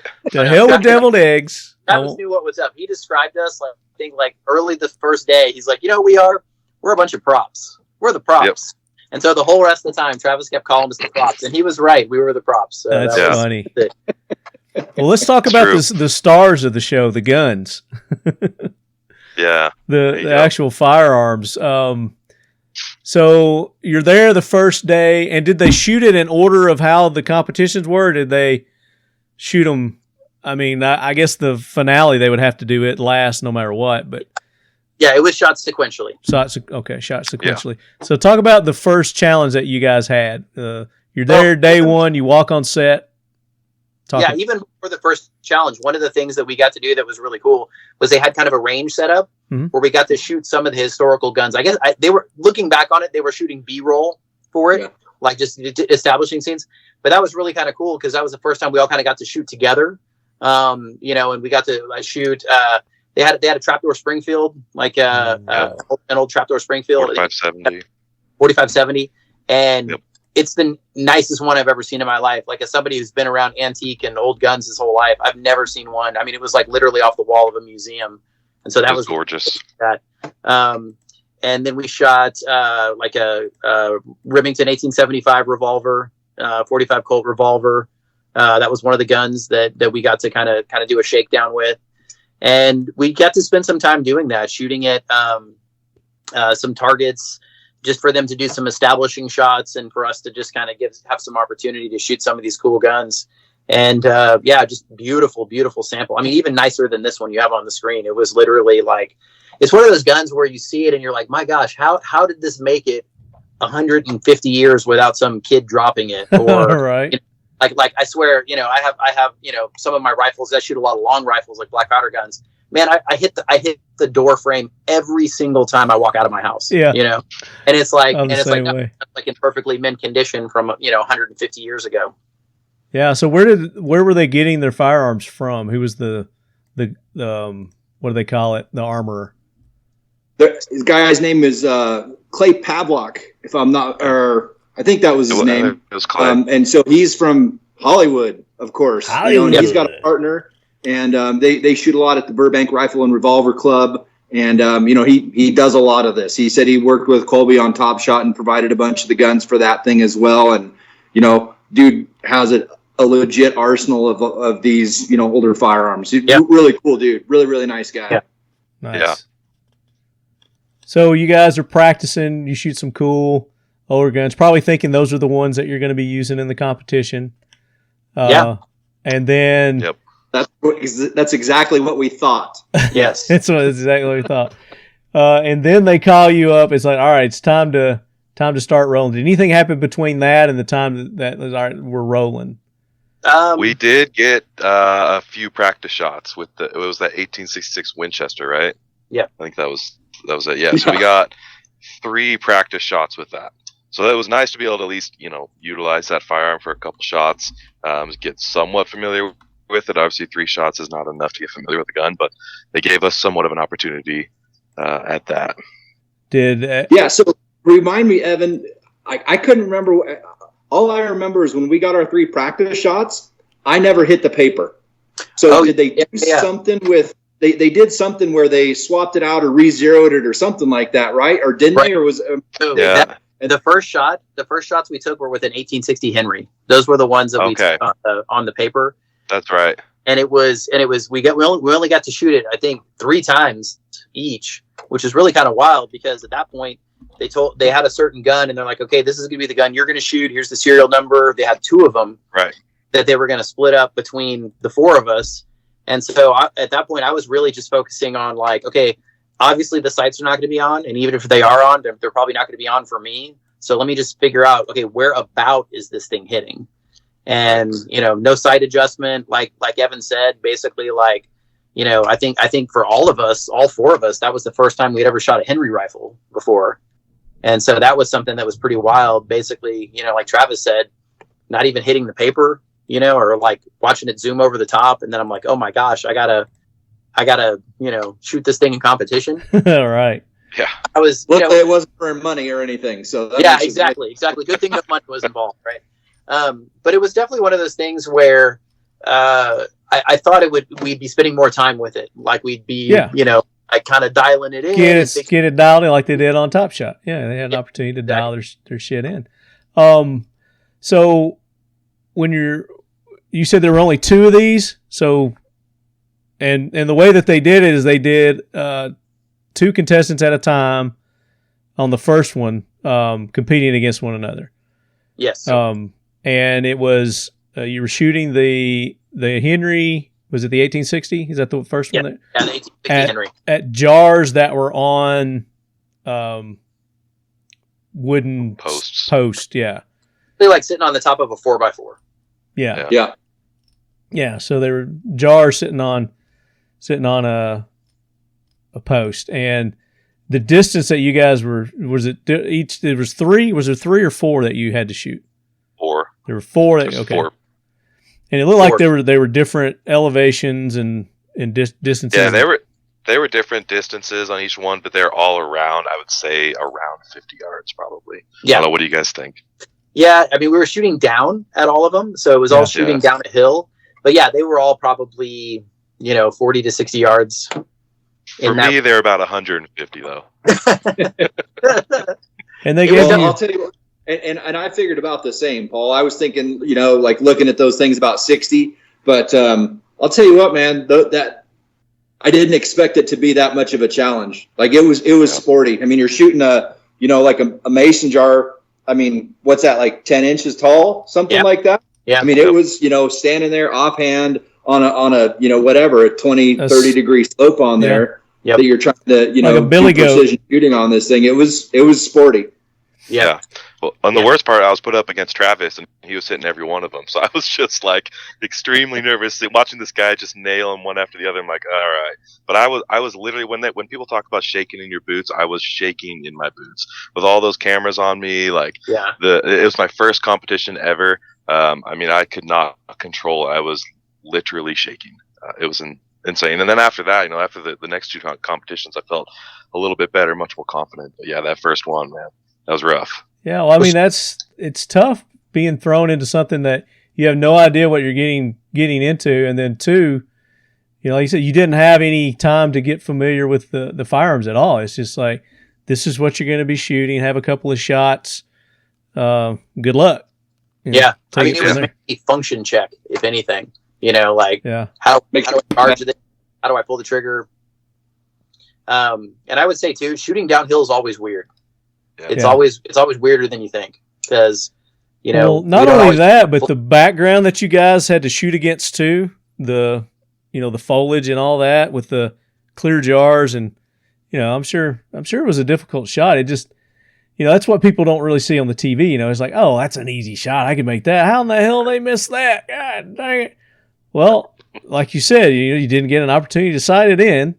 You don't really know the distance because they don't tell you the distance. You're at angles. You're at different slopes. The wind probably, I don't know if it was a factor or not, but it seemed like the wind at times was... It was a 44-40 at 50, 60 yards. I don't think the wind was playing too much. They made it seem like it was, and it may have. Because I remember on that last shot where I actually nicked the post, I was waiting for the wind to die down. I was ready to take that shot. Wind picked up, so I waited for it to die back down just in case. But I still. And how much does that gun weigh? Do you guys know? 6 pounds. It's about a 6 pound gun, because it's really long. It's really long, and then if you're having to hold it for any length of time, your muscles get fatigued, and if you're already nervous, that just amplifies it. Well, like Evan said, that was the weirdest part, right? Is we've all done a lot of shooting, but shooting with that many people watching you, and then the whole time I'm just thinking I just don't want to blow it. You know what I mean? I know it's like reality TV. Yeah, I don't want to be that guy. Yeah, you want to watch me fall down the hill. I shoot, slip, and then I go sliding down the hill, and then that's going to be the show. Is my sliding down the hill. So. Or you have a accidental, negligent discharge. Yeah. As you're falling. Yeah, that'd be rough. Yeah. Actually, shoot a cameraman out of a tree. It's oh, man, come on. Pull Not again. Yeah. Alex Baldwin. Yeah. Oh. Boom. Too soon. Yeah. So how many shots did you have at each target? 3. Was it 3 or 2 or? It was 3. 3. Okay, 3. Oh, that's right. Yeah. It was 12 shots. I remember because on the last target, I shot all 3 of them and never hit anything.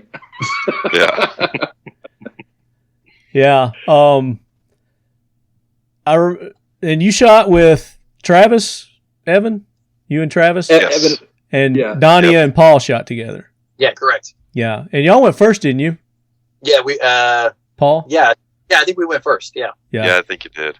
Yeah, I think you guys went first. Now, did you get an opportunity to watch them shoot, or were y'all back and you couldn't see? No, and in fact, that was the only time when anyone saw anyone. Right. So most of the shooting, they would, like I said, they would keep us sequestered, and they would take the shooter out, would go out, and the rest of it would just kind of hang out. Yeah. And that was the only time where we were shooting against someone when that person was there.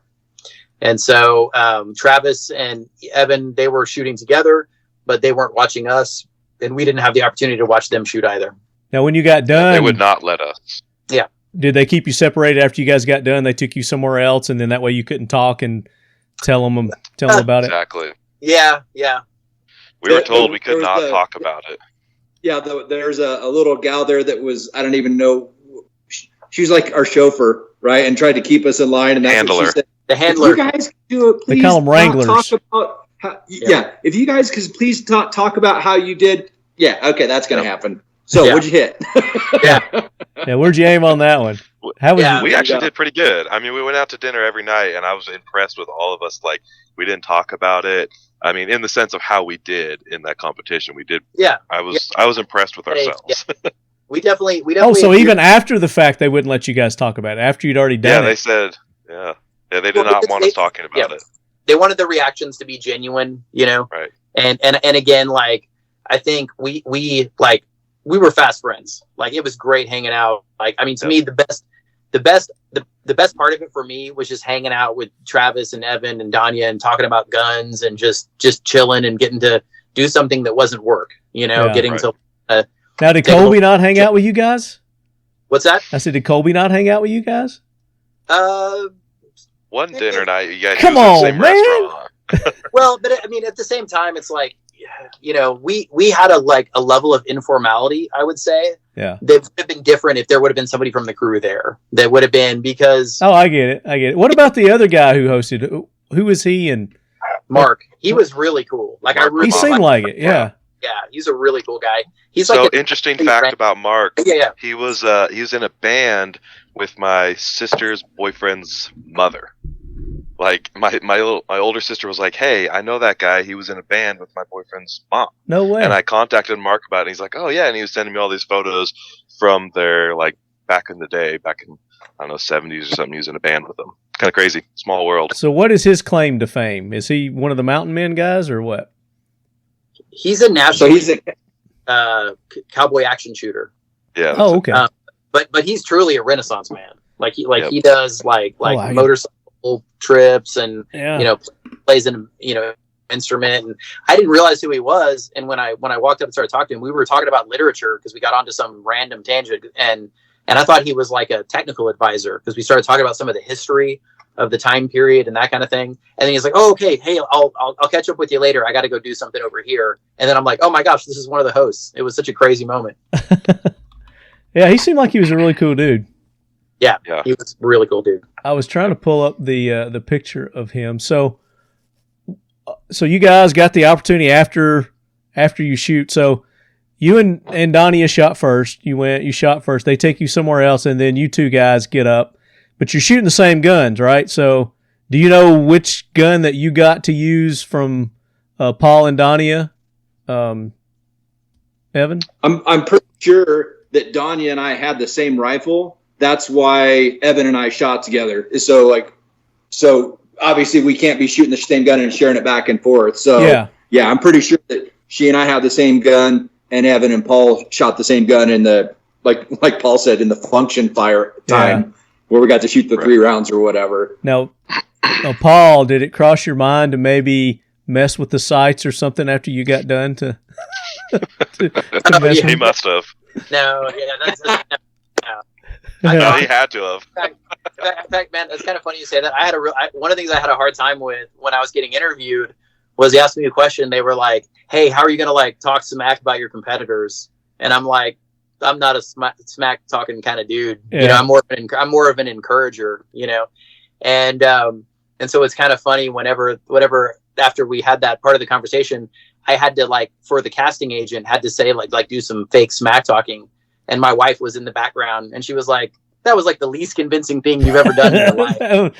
That was borderline compliment, dude. Come on. She was like, "I think you blew it. I think you blew the whole thing because they're not going to want you." Because you can't trash talk. They don't want you. Everybody. So, but no. I was, just trying to, when Dania was shooting, she missed a couple of times on our thing, and I was trying to okay, now remember it's going to drop, so aim, try to aim this way and make sure. Yeah, I think they even made a comment during the show, Colby and the other dude, about how you were encouraging and helping your computer. Yeah, this is really good sportsmanship. These guys are actually trying to help each other and encourage each other.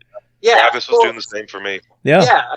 It's Travis knows this, Evan knows this. You're in competition with yourself more than anyone else. Yeah. And and it's and I feel like I've always tried to shoot with people that are better than me, because that's the only way you learn something is by someone who's better than you. So if you're out shooting somebody all the time, that doesn't mean anything. That's a hollow victory. I would always try to find okay, who's the best person at doing this? Let me see if I can shoot with that person, because I'm going to learn more in doing pick bad up a tip and them. trick here and there. Yeah, absolutely. That's Yeah. that's something that we talk about on this show, again, about how tight of a community that the shooting industry is, and that if you go to any of these shooting competitions where it's shotgun, clay shooting, 3-gun, IPSC, IDPA, anything like. Everybody's so encouraging and welcoming, and it's not this community. There's not the trash talking and discouraging and talking people down. It's more of what you're saying. It's more the encouraging and trying to help and make better, and that's what this community is really good at, and I think that we don't get a lot of credit for. Yeah, over the years, primarily with 3-gun competitions and those sorts of things, I've been involved in a couple of different shows that that aired or whatever, and honest to goodness, the only one that I've ever seen trash talking and belittling somebody else or the other team or anything like that was Top Shot. Every other show that I've ever been involved with is it's the same situation as this right here. If I'm going to win this thing, I want everybody to have the very, very best day that they could possibly have and still beat them. I don't want to win because they had a bad day, right? That was a joke that my kid's a really good 3-gunner. That's a joke that we have. I ask him, well, did you win? And he's like, nope, I just shot less bad than everybody else today. So it's, everybody had issues and fell down, dropped the ball wherever, and he just dropped the ball less, right? And but like I said, we're, when I'm competing against somebody, I want them to be successful. I want them to do good. I want them to have their best day when we're shooting against one another. And I don't think this was any different. I wanted everybody there to be successful and do good. Yeah. And the reason I ask that is, again, because TV is TV and they like drama and all that. And like you said, Top Shot had its moments, but it was when they were in the house is when the trash talking was going on. When you saw them out shooting, it was the complete opposite. You saw, encouragement and everybody behind everybody and rooting everybody on kind of deal. And I think, the Top Shot, a lot of that was scripted, like they do most of that stuff. It's just to get the drama, excitement kind of aspect of it. And I'm sure if they did that with this show where they had y'all living together, then they would expect, something along those lines as well. Yeah, like I heard some fairly verifiable rumors from season 1. There wasn't enough food, right? So they're stuck in the house, can't go anywhere, and so they're like, hey, we need some groceries, that sort of thing. So they just started pitching furniture off the 2nd-story balcony until they got some food. See? Leverage. Screaming, exactly. Sushi. But I like that aspect that they don't have that drama portion of this. So it's they've kind of cut that out. It's like you cut out the living together stuff, then you're going to cut out the drama and all the the fake bickering and battling and all that stuff. And but yeah, I mean, you make a good point when you talk about how you guys are encouraging each other during those shooting things, because everybody knew, that you're nervous. Obviously, everybody's nervous. But it was good to see, Travis, that you were helping out Evan, and Paul was helping out Dania, trying to get them over the nerves, and it makes for a better competition because, like you said, you don't want to lose to somebody on their bad day. You want them to be at their best because you want to win, against the best. You want to say, hey, I beat somebody at the top of their game. So and one of the things that kind of made me feel more comfortable about the situation early on in this thing is when we were trying to zero those guns. Like, somebody was shooting, everybody else was on a spotter, trying to, help all shot for and make for them. And so when we got through that first, whatever, I don't know, we might have been there for a couple, 3 hours, 4 hours when we actually were doing that the first day. I kind of took a sigh of relief and was like, okay, this will be cool. These people aren't going to be, hammering over the front sight post in between shooting, and those sorts of things. So yeah, right on, man. So you got one take and done on that too, right? Y'all didn't get an opportunity to. They're like, oh, shoot that again, reshoot that. Is like, this was the run. This is how it actually happened. There were no cuts or edits or anything during the competition itself. No, I mean, one of the things that I kind of regret is, and again, you think about it, we're there for 3 days, and then it's a show that's about 45 minutes long, right? Because commercials and everything. And there was a lot of really cool establishing shots of us, like, you know, Travis walking across a field with like the Springfield, you know, Trapdoor Springfield looking cool, or, you know, me shooting the pistol. We call them the hero shots. The hero shots. Yeah. And that's you know, and I'm gonna be honest, like my main goal was to try to impress my wife with, you know, and so I'm like, wait, just you wait. Look, honey, I'm really not a dweeb. Yeah, there's the scene. And I'm like, and she's like, well, where's the scene? And I'm like, oh man, you know, it's like so that was the one thing. And I wish we would have seen more of that, because some of that was really cool. And I remember when I saw the first show, Evan didn't get to catch the first show, but I saw the first show, and you can see him in the promo, like in the intro, and I'm like, dude, you're in the intro, and you look awesome. It's like such a cool thing. You know? Flowing locks that he's got. Yeah, yeah, like blowing in the wind like some kind of damn Viking. Right. I mean, just, Fabio. But that was one of the things, was that, you know, there were things, and, you know, we all gave a spiel like between each segment where they asked us, how do you think you did, or how do you think was good, or whatever. And, you know, we're all, I mean, Dania too, right? We're all Second Amendment advocates, and we use that as opportunity to talk about, like, you know, the importance of civilian gun ownership and the Second Amendment. And it's like, but those segments don't get used because ultimately it's a trim, quick, you know, little buy. And in some instances that was better, because some of the stuff after I said it, I was like, oh man, I sounded like a dumbass. I'm so glad they didn't include that. Yeah. Was that something that they was like, oh, let me re-say that kind of deal when you're doing the after shoot? They were super cool about that too. Yeah. For sure. Yeah. You know, like they didn't want us tripping over our words and that kind of stuff. So they were great to work with, for sure. Yep. Cool. I would have said, where's my writer? I need a script. Yeah. Yeah. Give me a script on this. It. Yeah, I'm horrible at winging it. So the first day was the first competition. That took the whole day. So I guess each one's going to take a day because you're there 3 days. So you guys. Oh, I'm getting feedback. Yep. Let me see. Check. Yeah, it was Paul. I was getting the feedback from Paul. Paul, if you can hear us, hang up and then come back. There he goes. All right. So after the shoot, you guys, you go get something to eat. You go back to the hotel. It was pretty late. I mean, we didn't get back it was an hour drive from our hotel to the ranch. And, you know, we were chauffeured. We got our handlers, our cat herders, taking care of us. So once the competition was over, we'd go back to like their base camp, and then we'd hop in our little vehicles that they had for us. And then we would go back to the hotel.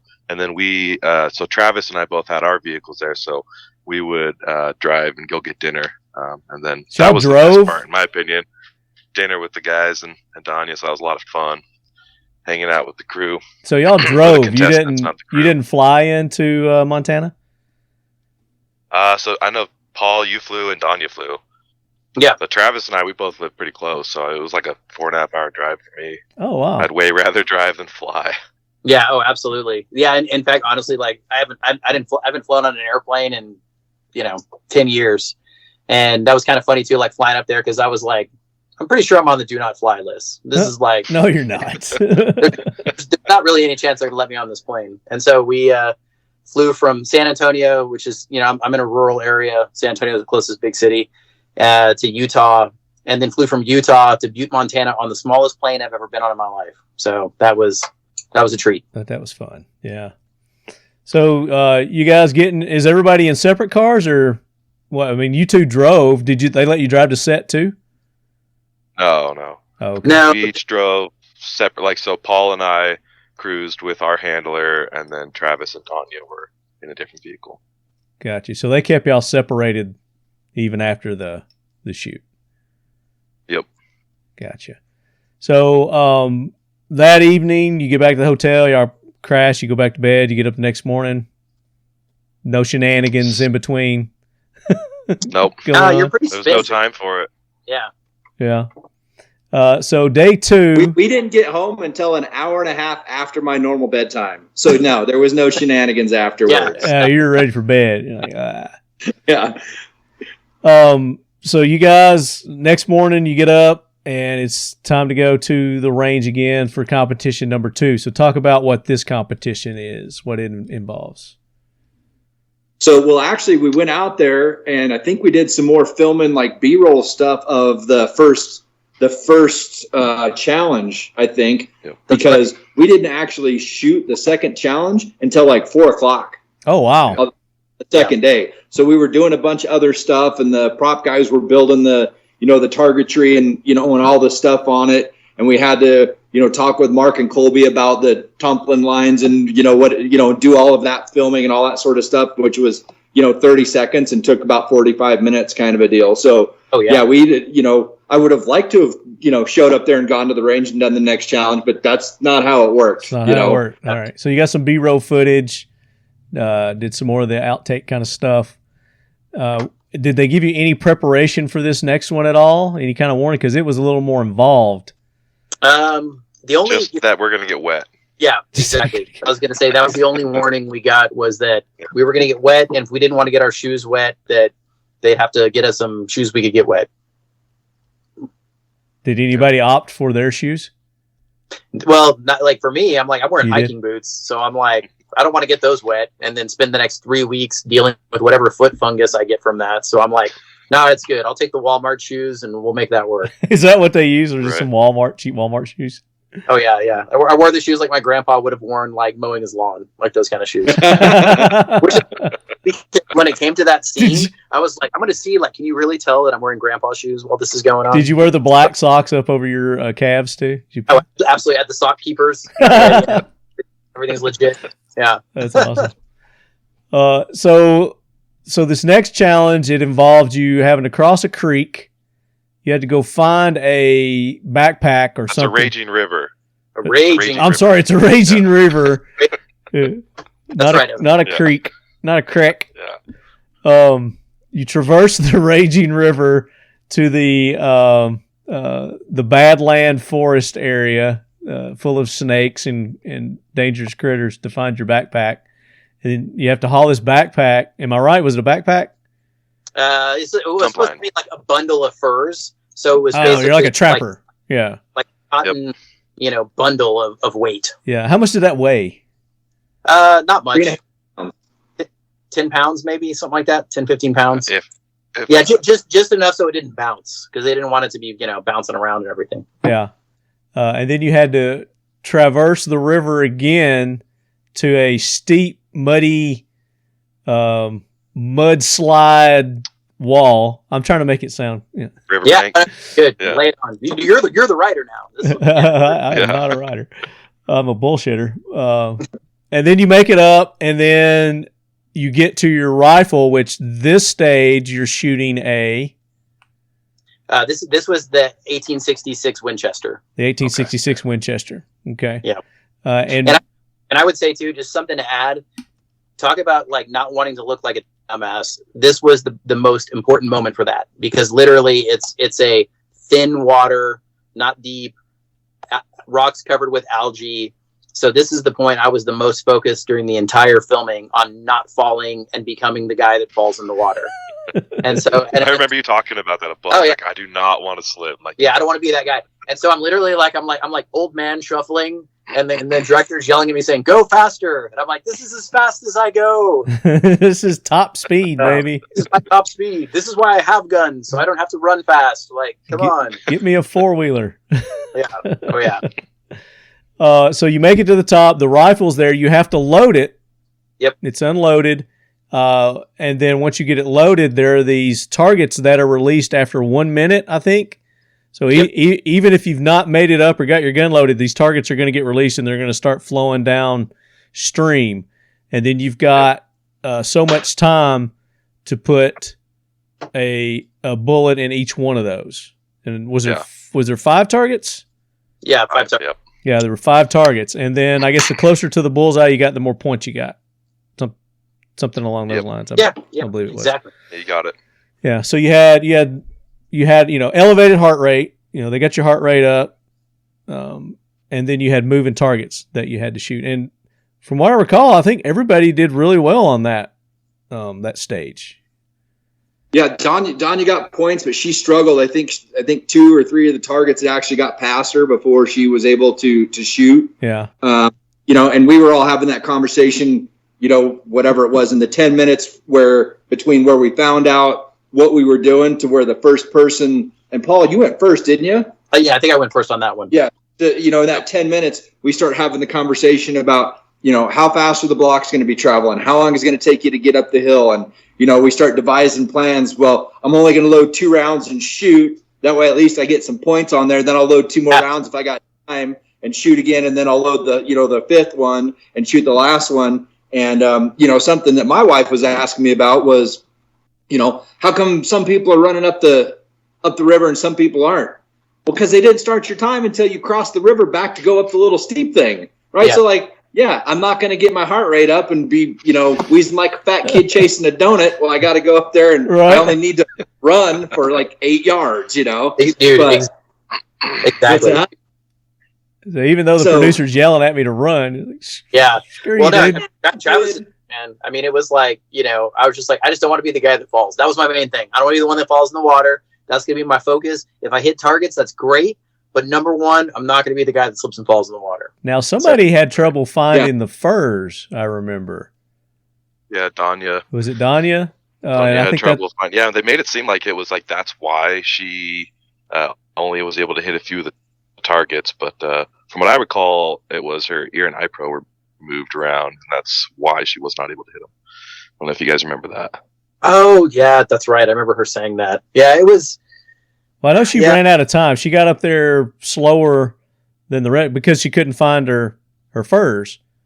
Well, that's the way they made it look on television, but that's what Evan is saying. When she got up there to the table where the gun and the ammo was at, her eye and ear pro wasn't there. It was someplace else. So, because they didn't start your time until you started scurrying up that little bank. A little mud hill. Yeah, right. So that's when the time actually started. That's why I'd forgotten about that, Evan. That's why she was behind and didn't get all of her shots off. It wasn't because she was looking for the furs, right? She was trying to find her where they wanted it to look because somebody misplaced her eye pro, and you kind of only get one chance at that. So yeah, that's right, man.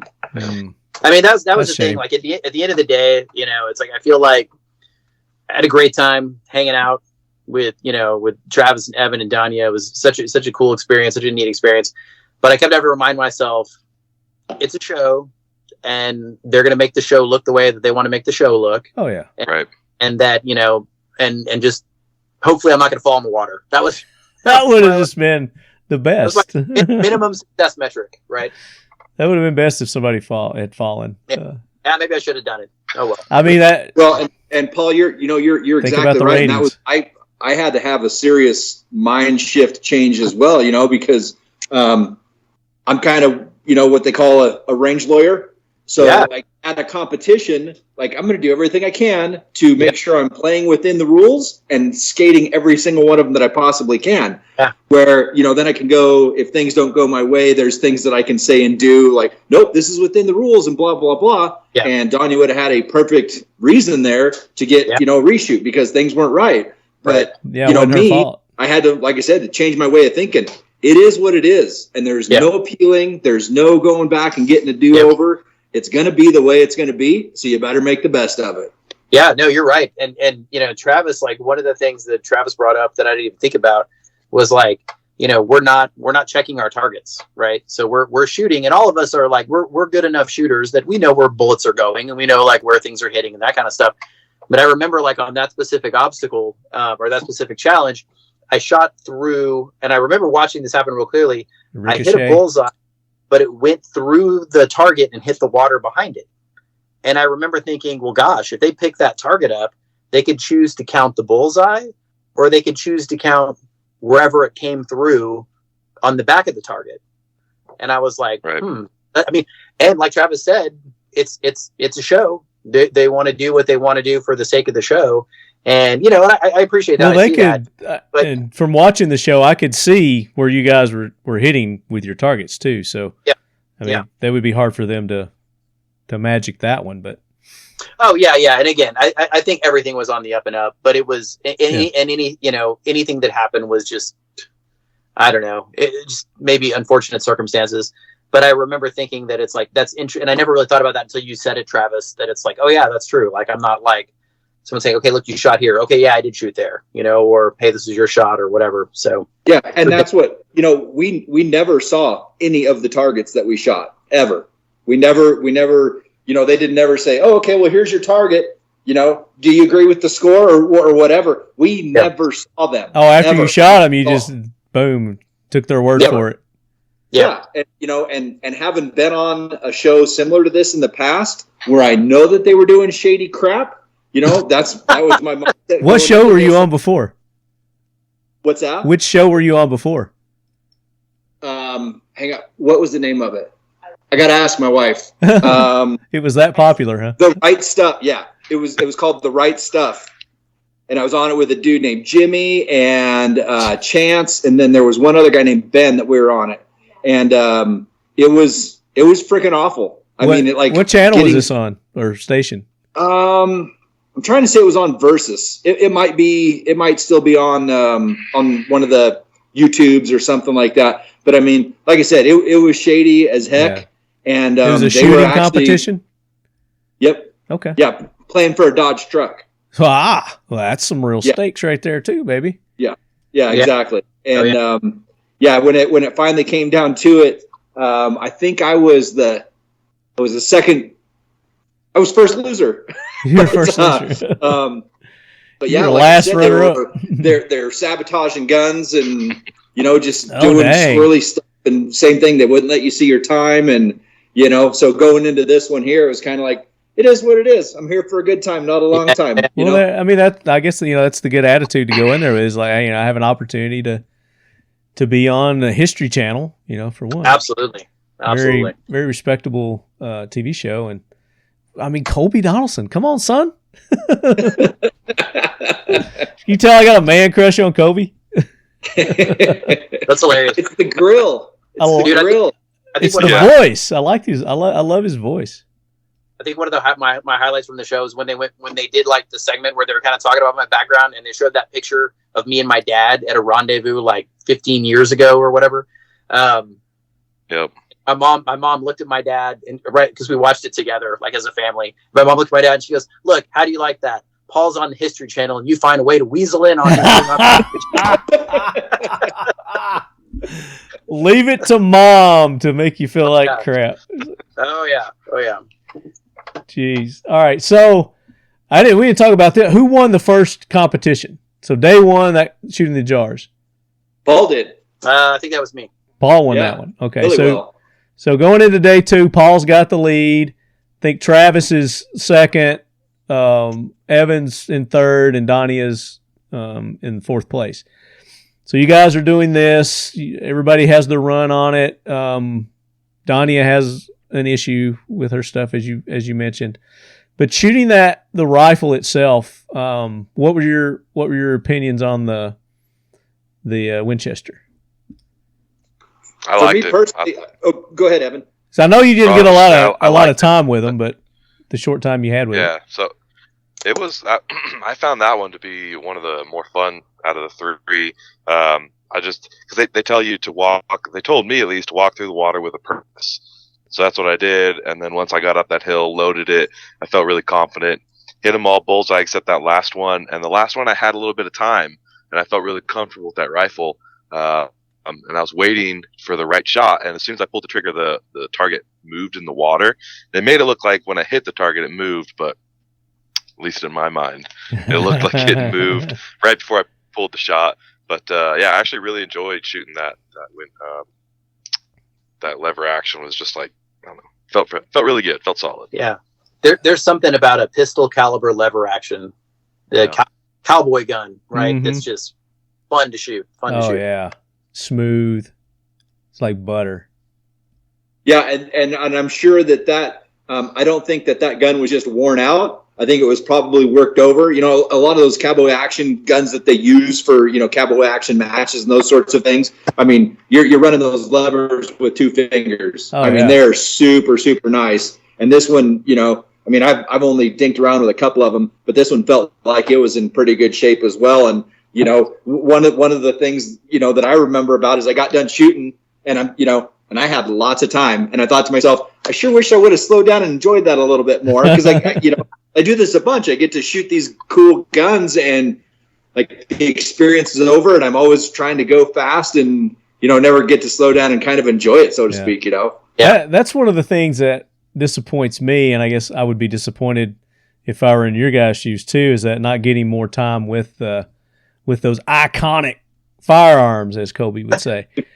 Yeah. I mean, that would be like just the gravy on the potatoes right there, getting a little extra time to shoot those, even if it's after the match. But I know how the filming goes, and the the set life and all that. They got time schedules and crap they got to do. Well, and it's funny you say that, because that's one of the things that I kind of brought into it, was like, hey, you know what? Like, whether I do bad or whether I do good, I'm going to have an opportunity to shoot some guns I don't have access to in my regular life. Like, I'm going to get to shoot some cool, because when they sent over the list of, hey, here's all the stuff that may be on there, some of those guns, they don't make a replica version of them. Like, there's no replica, of like a knock pistol from 1816 that you can buy that's a replica. That means that these are originals. And so in looking at some of those guns, I was like, oh my gosh, they're actually going to like bring out museum guns that we're going to get to shoot. I'm never going to have that opportunity in my life to do that. And so, yeah, that was one of the things that, I'll echo what Travis said, is like, I wish we would have had more time shooting them, and like when we did some of the initial shooting, like I didn't shoot the Springfield. I shot the 1875 Remington, and I thought that we were kind of going to go through and do it, but it was much more controlled. I mean, and I understand that from a safety perspective, but yeah, I would have really appreciated having more time shooting these different guns and getting to spend more time, because even though we did, it wasn't as much as I really would have hoped. And I'm sure that you weren't able to have your phones with you and do like selfies with the, no, the stuff and all that. that was really locked down. And for probably less so for Travis, because he's a little more sane than Evan and I are. Like, tons of opportunities to take some great pictures for the gram, right? And I'm just like, oh man, how rad would that have been? If, like, Evan's shooting his competition and I'm filming him, so we can throw that on his Instagram page, right? Right. And some of those, like I said, some of that iconic stuff, like Travis looked like a badass walking through the field with that, that Trapdoor Springfield. Evan looked like a badass with that Hawken rifle. Like, that video was shot. Where is that? I want that. Like, can't you give us some of that to use? Yeah. I mean, there was this one shot we all did where we were all shooting a black powder Hawken gun with like a 360 camera that just looked, and the guy showed me, the camera guy, afterwards. He's like, hey, look, this is what we shot. And it was freaking fantastic. It was such a cool shot. And they didn't use it. No, they didn't use it. And they're not going to give it to you. That's the one that I'm really glad they didn't use, because I was getting ready and the thing goes by and I pulled the trigger and then just went like this, and then the gun went off. I shanked the crap out of it. They could fix that really in post. Glad they didn't use that one. They could edit that. I thought you were going to say you accidentally shot the camera, and that's the reason why. Not this time. Yeah. So the Raging River day 2, who won that one? I won that one. Paul was second and Evan was third, I think. Yeah. So, and I don't remember how they were doing points or anything like that, but so you're going into day 3, the finale, and Travis has the lead, I believe, right? Nope. Paul had it was still Paul by like Paul, me, Evan. And then Dania. And then they really pulled out the stops on this day 3. I bet it took a while to shoot this one. Oh yeah, it was honestly, it was dark by the time we were finished. Yeah. Yep. Did you do a lot of the pre stuff like you did the day before? Do you do some of the interviews and B-roll footage and stuff like that? Did you do a lot of that? It felt like not as much, and I think it's because it was the most complicated challenge. So I think they really spent the most time setting it up. So I kind of feel like that was the day we were kind of hanging out the most. Yeah. I know you guys. Yeah. A lot of sitting around day 3. Was it already set up, or did they have to set it up while you guys were there that day? Was it pre-set up, pre-made? We weren't even near it. So so you wouldn't have known. Setting it up, and in fact, one of the things that was very, very rewarding for me that day is, like, we're hanging out. I've never done elk hunting. Travis has done a lot of elk hunting, and so he was explaining to me how you spot elk up in the mountains, because he brought a spotting scope and he was kind of taking through that. So that was really cool. So we got to got to use our time to let Travis show us some of the finer points of stalking elk. So that was really cool. Yeah. That's something I never get to do down in Texas. So that was really cool. Well, which spotting scope were you using? Vortex Razor. You got a Vortex Razor? Nice. Yeah. Yep. There's this company called Accuphire. You heard of them? I know Evan has. They've been on the show a couple of times. Oh, really? Yeah. I've had them on. They make I don't have it here, but they do really nice thermals. Very nice, affordable thermals. They've got one that's under $3,000. Nice. But they also have a new spotting scope. It's a digital spotting scope. And, it'll do the different light spectrums and the crystal clarity and the zoom. I don't know how many miles you can zoom in on something, but it's really amazing. Check it out. And the price on it, it's very reasonable for what it is too. And it'll record and do all that too. You can Bluetooth it so you can, look at your phone at what you're looking at through the spotting scope and, oh, that's cool. All that kind of stuff. I thought I'd throw that out there. They're not a sponsor or anything, but they're just cool dudes. They're down in Texas too. They're down in your neck of the woods. Hey, I'm Adam with Canik USA, here talking about an exciting new addition to the Canik firearms line, the Canik Mete Pro Series. Each Canik Mete model will now feature a Pro version as well as a standard configuration, meaning you get all the amazing features that come with the Mete line, along with some serious upgrades. These upgrades start with an instantly noticeable feature in the new aggressive slide cuts, which not only look cool, but allow for easier manipulation of the firearm. Next is the chrome-plated, fluted 1/2 by 28 threaded barrel. The Pro Series also features tritium front sights and blacked out rear sights. Finally, the world-famous Canik trigger is now a polymer 90-degree design. The first two available versions of the Pro Series will be the Canik Mete SFX and the Canik Mete SFT. But as I mentioned before, there's much more coming soon. Thanks for watching, and you can find out more about the Pro Series and all Canik products at canikarms.com and canikusa.com. And don't forget, subscribe to our YouTube channel so you can be informed of all the latest Canik news. And as always, stay safe and stay tuned.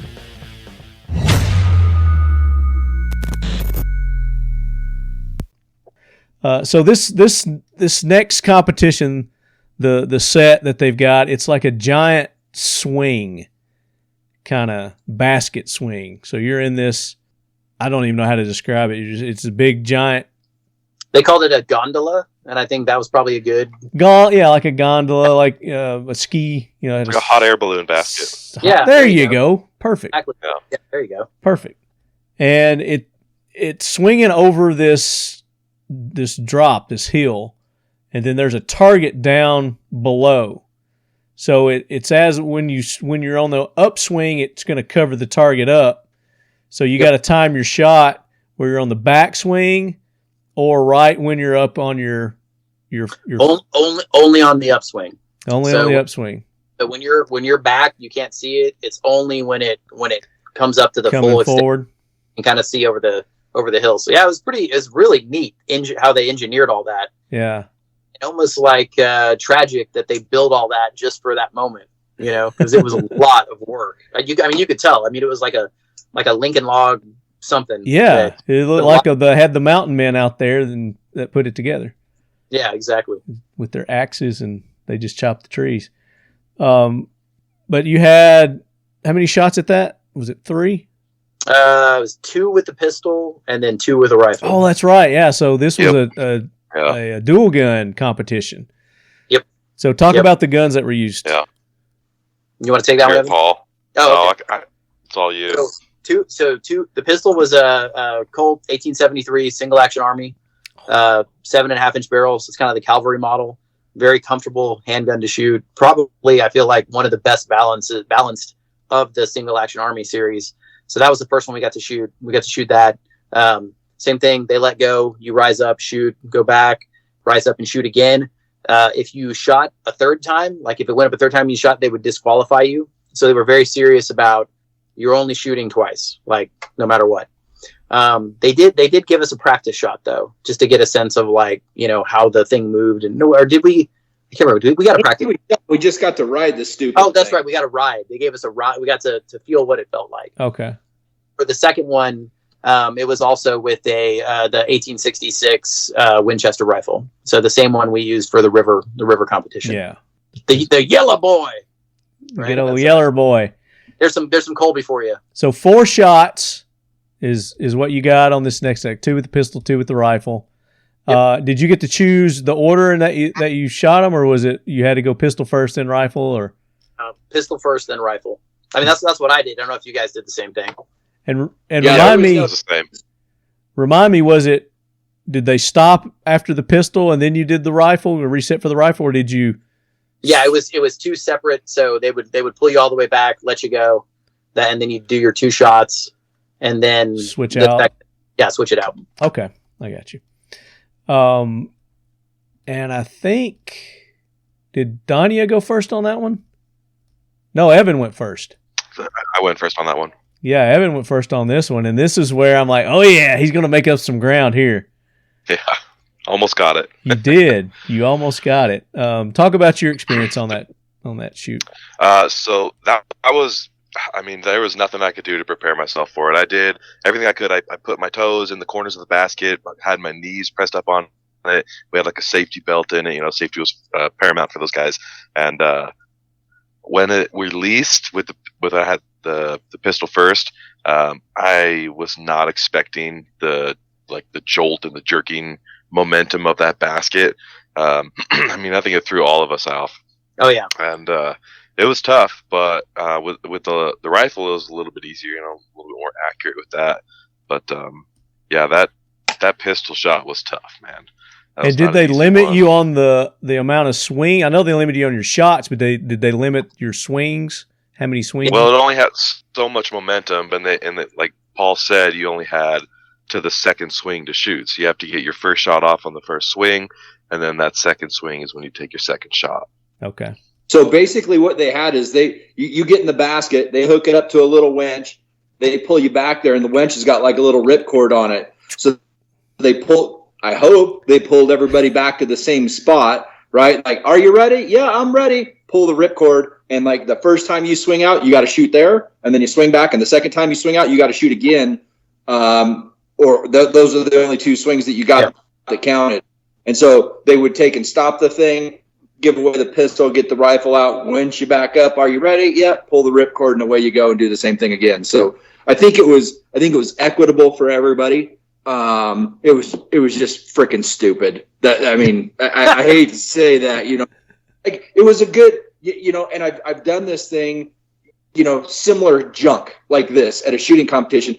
I can understand having to stand on the little slope thing. I can understand a solid position to shoot from and a moving target, like we did on the, on the river crossing thing. Yeah. But take it from me, because I actually ran a match for like 12 years that had a zip line that you would shoot your pistol from and ride down the zip line like 150 yards. Oh, dude, I know what awesome. dumb is because I built it, and that was dumb.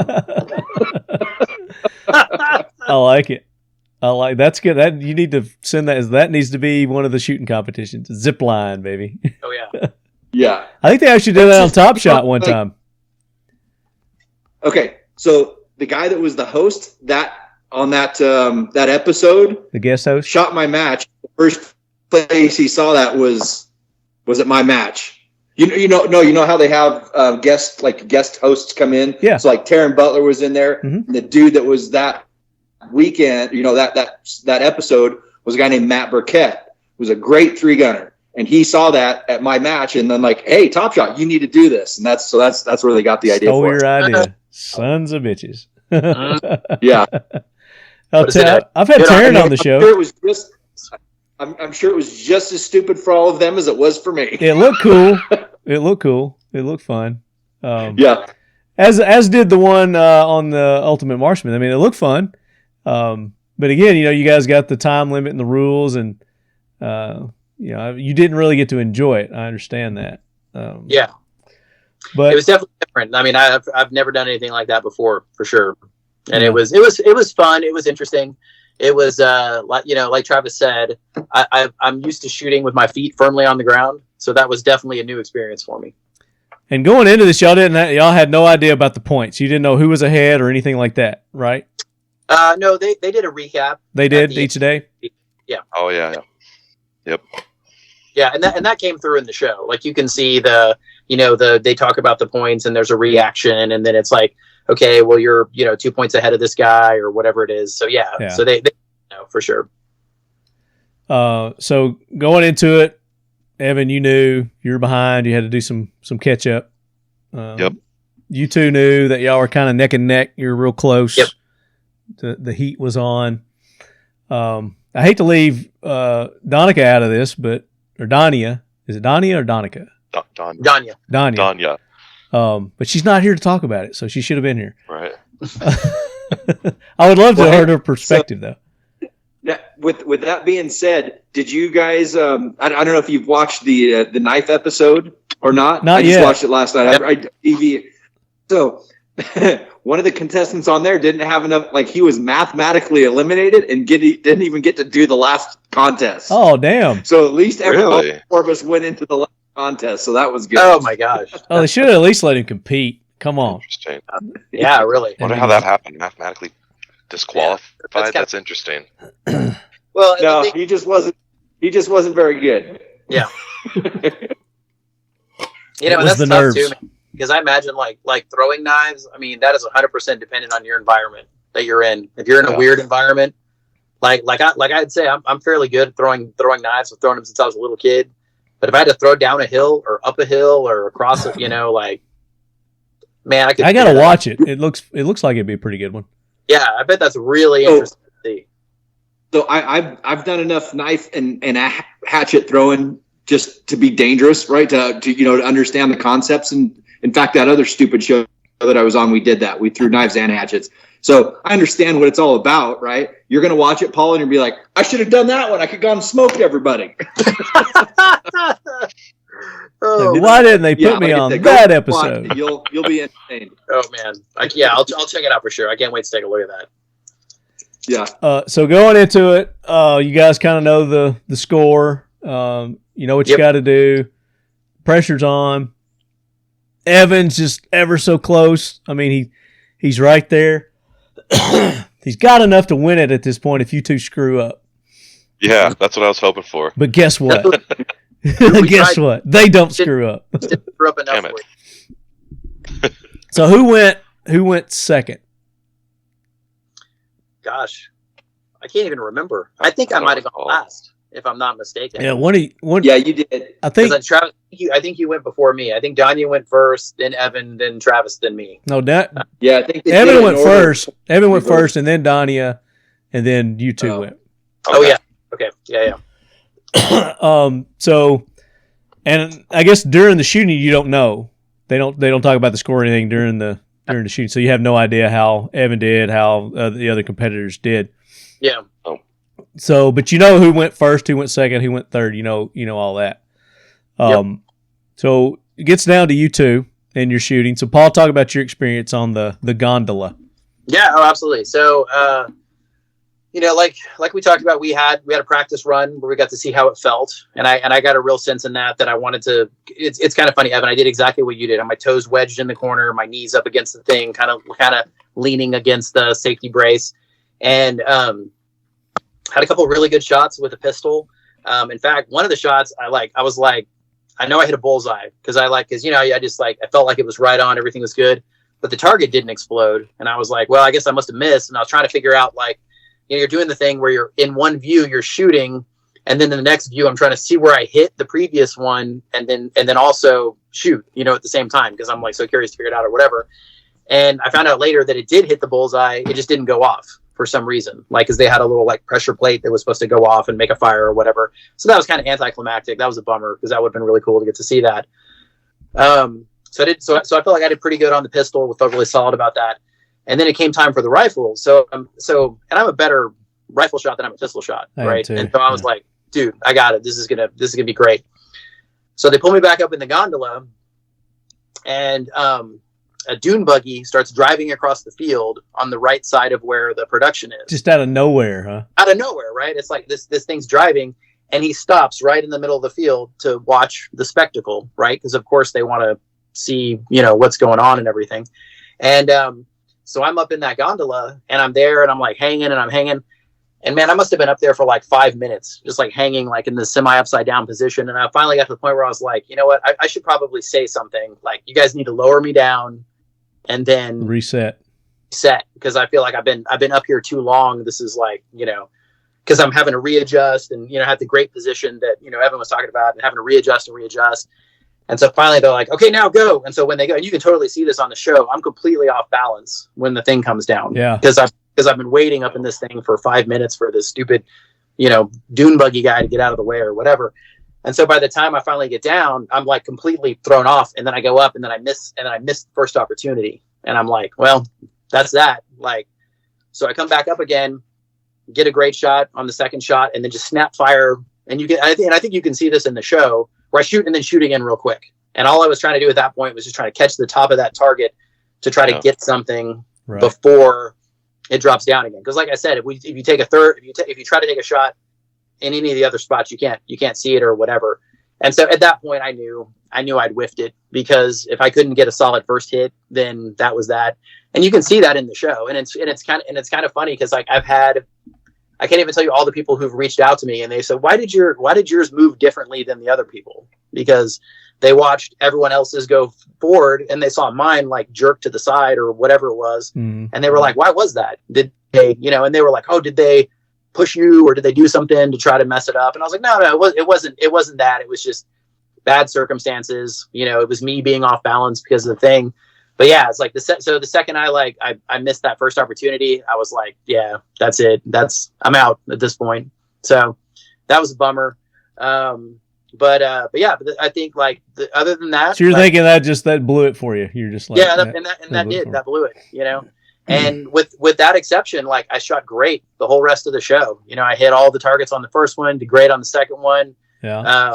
And that was it. That was the one shot I missed all day, but it was the one that counted. So, and I knew it at that point. Like I knew what had happened, and it was like, well, yeah, it's a break. It happens. It was. You didn't go last. You went third, right?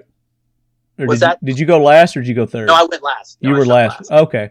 So let's go back to Travis then. I went out of order. My bad. So Travis, talk about your shot. It was stupid. We know. It was stupid. What's that? I said it was stupid. We know. Well, right. And this is exactly what I'm talking about. I mean, there wasn't competitor equity in this competition, and again, going into it, it's a television show. You got a deal, right? Yeah. I'll let you get a fair shake. Okay. That's all there is to it. The only reason I won is because he had bad circumstances and there's absolutely nothing he can do about it. I mean, it's just whatever. It sucks. And, I don't know that any given Sunday, What's that? Any given Sunday, just. Well, it's just, stuff happens though, like I said, like for me, like, my minimum was, hey, I want to get to shoot some guns I wouldn't have a chance to shoot normally. But absolutely. I get that, what came out of it was I got to hang out with these cool people that I wouldn't have got to meet normally. I was the only guy from Texas. And what was the prize? What's that? What was the prize? $10,000. 10 grand. Instagram clout. Which, after you pay the taxes and, do all that, you might have covered your expenses, from taking off work and, doing all that kind of stuff. I think, in a way. So you got to look at it from your perspective. You got to look at it as it's a rare opportunity for me to go and meet some interesting, cool cats that, I probably wouldn't get to meet. And then the guns, the weapons. Yeah, it was like. We all won. Yeah. Well, and like, when else am I going to have an opportunity to shoot against an Olympian? Like, that's bad. Like, I'm like, and the thing is, like, Dania didn't do great in this competition because it's a totally different gun than she's used to, but she outclassed all of us. I mean, she was like, she's awesome. She did like great shot, phenomenal. If you watch any of her videos, she's really good. And, that was a cool opportunity. But, like Evan and I are friends from Instagram, or as, I always tell my wife, my friends from the internet, which she's like, oh my gosh. My interwebs buddies. But it was a cool opportunity to hang out with some. Am I frozen? Yeah, you are. Yeah, you are. Oh, dang it! Something happens at this point in the call. I don't know. Can y'all hear me? Now hang up and do it again because we're getting feedback. Okay, man, it's always when I'm on a roll too. Damn it. You're good now, Paul. Never mind. So what's your perspective on this whole, your take on the whole show, the whole experience, Travis? So wait, Travis won, by the way. So Travis ended up winning, and he did good. You did good on your shots too. I mean, you hit all 4 of them, I think, pretty close to bullseye, right? I think I had 1 or 2 out. I don't remember exactly. Yeah. I think you flew one of them, but it was still on and it counted. I think. Yeah. But yeah. So you pull it off. You win it in the end. So let's talk about that before we go and talk about your experience of the show. So after everything's all said and done, do they bring you all together and then break the news to you, or how did they do that? Yeah, we had a final round table meeting at the campfire or whatever the heck you want to call it, and where somebody voted off the island, and and then they came down and said, whatever, this is what the points were, and of course they did a good job building up suspense, and 30 points separated the first and second place, and that sort of thing. So like I said, I was surprised at the results when it all came down to it. And when they did that, I can't remember how they did it on the show, but what was the jubilation and what did they shoot fireworks or what? How did they celebrate your win? I guess is what I'm trying to say. Those weren't in the budget. Yeah. It does seem like it's a low budget show. Well, I mean, I would say it was mainly us celebrating Travis because it was one of us who'd won, and we had grown so close together during the competition, and it was cool. Like, it was no. Did they have a big check that they gave you right there? So you held your big check up? They gave him a gold bar, and then we all jumped him in the parking lot afterwards. They gave him cash, and y'all jumped him. Yeah, it's like what room is Travis in? Yeah. Right. Evan and I jumped him and split the money. If you had the opportunity to take the money or the guns, well, it's funny you say that because I've always had a thing for Henry rifles. Like, I've always wanted a Henry rifle. I've never had a Henry rifle. And so I wanted to make sure. So the Henry rifle I shot, I made sure I looked at the side of it and saw it was a Taylor's and Company rifle. So as soon as the show came out, I was like, "Hey, I did really good on this show with your rifle. So if you guys want to send me one, I'll be happy to pose with it on Instagram." But, I've had Anthony Imperato on the show. Oh, the owner of Henry. They're still crickets, man. Still crickets. So I might know a guy. Yeah. Let him know, man. Let him know. But no, same thing with Pedersoli and some of these other black powder companies, because I shoot a lot of black powder guns, and I'm like, come on, man, what other Instagram page is going to give you guys all this great love? But maybe I just need to be speaking Italian or something. That's the problem. No, that's not it. That's not it at all. So you didn't answer my question. If they gave you the opportunity for the guns or the money, Travis, which would you have rather had? The money. The moolah. And I know it's probably going to kill Paul and Evan, but I'm just, guns to me are a tool to accomplish in my entertainment. That's really all it is. I don't know. I'm just like, I can appreciate a good firearm, whether it's a shotgun or a black powder rig or a lever action gun. And like I was saying earlier, that was a nice lever action. It was the lever action, it worked good, nice and smooth and all sorts of stuff. But, I have quite a few firearms, and there's like 3 of them that I care about. All the rest of them are just a tool, and lots of them are covered in rust and dirt, and I don't care. Blasphemy. Blasphemy. Guns are artwork, right? Man. They're artwork. They're to be hung on the wall and admired and appreciated. I'm just gonna. But no, I get what you're saying, man. So Evan, you guns or money? If we're talking all the guns on set, yeah, I'll take the guns. All the guns on set. Yeah, especially that trapdoor. That thing was awesome. That's nicest one of those I've ever seen in my life. Well, like Paul was saying, I mean, some of those guns, they don't make replicas anymore, and they're, they're one of a kind originals, and to have that, it'd be I'm sure some of those guns were probably worth more than the. See, now that's if we're going back to getting all of the guns, not to keep it to sell. Yes, I will do that. Well, they're yours. You can do with them what you want at that point. Dude, that's awesome, man. You're such a mercenary. Yeah. So, Paul, I know what your answer is going to be. Oh, yeah. Well, I mean, here's the thing. Like, on the way out to fly out to Butte, our washer went out, like our clothes washer. Oh. So I knew I was coming back to $1,000 bill, right? And so I'm like, I don't want the money. The money's just going to go towards like car repairs. Like, I want the guns, and then I can, pretend like, I can't sell them, honey. They're only worth about $100. Yeah, they're old. Nobody wants these things. Yeah, they're old crappers. I couldn't sell them if I wanted to.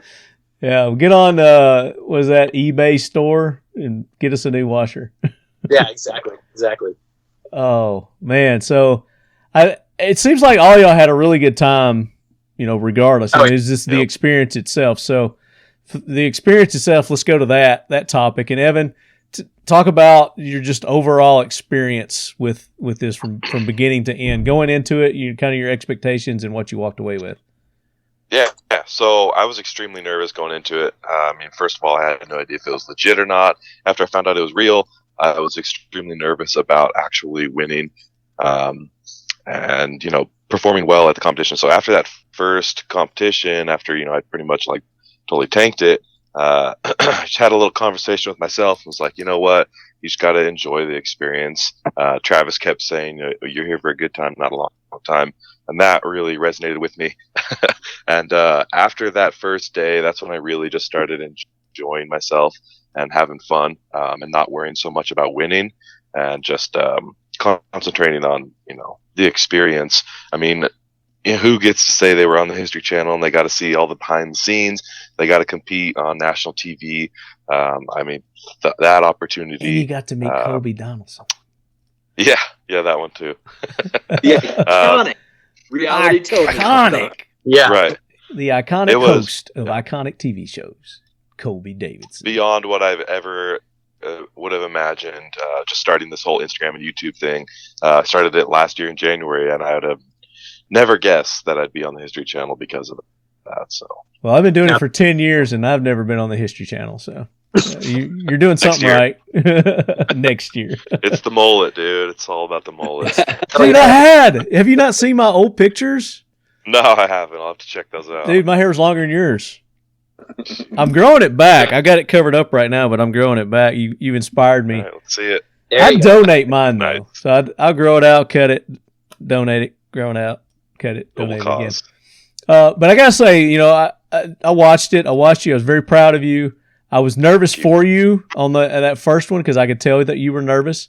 I was like, dude, he's so nervous. He has got to calm down. I hope he calms down throughout this thing. But then you did. You came back, and it was like, yep, you did the Leadhead Brigade proud. Well, I appreciate that. It means a lot. Thank you. So, Paul, talk about your experience. So I had a great experience. Again, like I didn't know what to expect. I've never done anything with TV, never done anything like this in my life. My question that my son asked me, or the question my son asked me before I left, is this real? Right. I was like, I don't know. I don't know if this is real, but it's an adventure.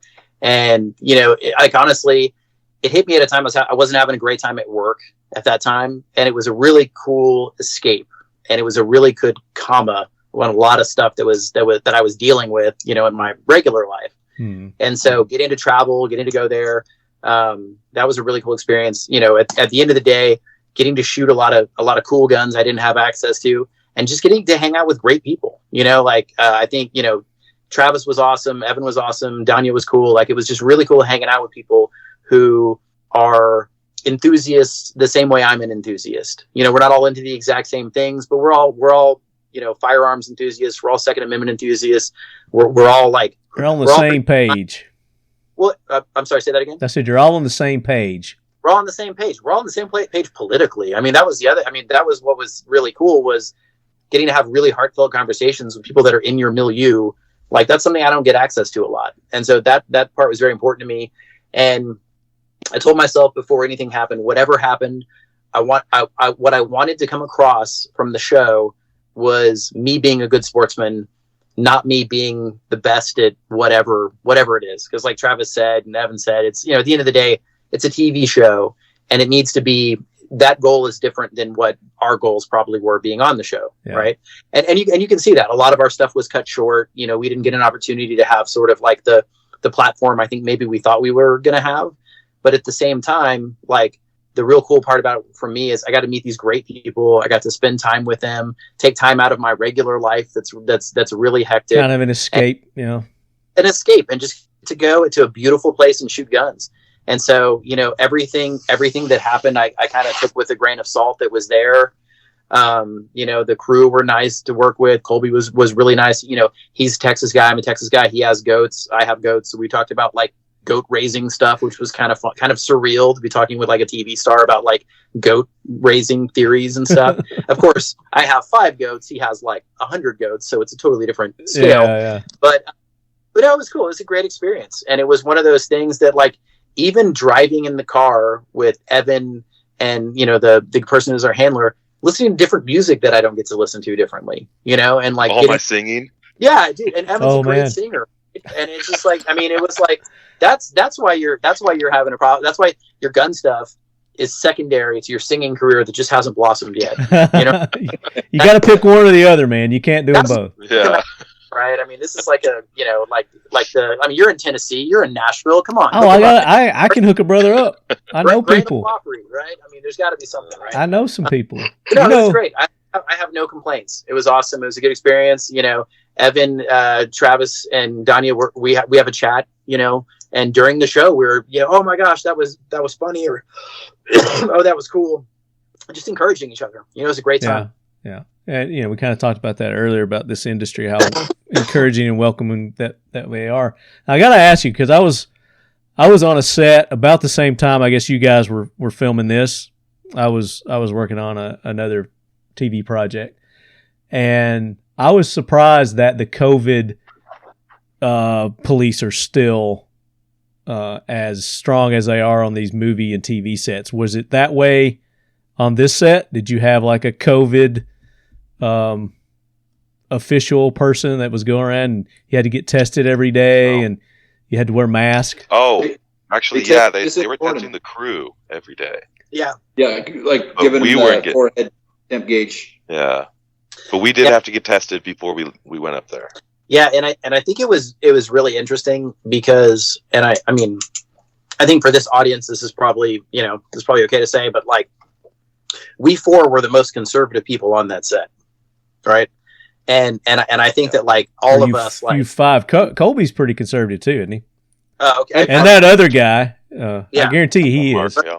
None of us wear masks. None of us are down with any of the COVID stuff, and so it was kind of funny because like, but we were around people who were really into it, you know. And it's like, and like where I live in a rural community in Texas, and we've been done with this for a long time. Oh yeah, like and when it started, we were done with it here. Yeah.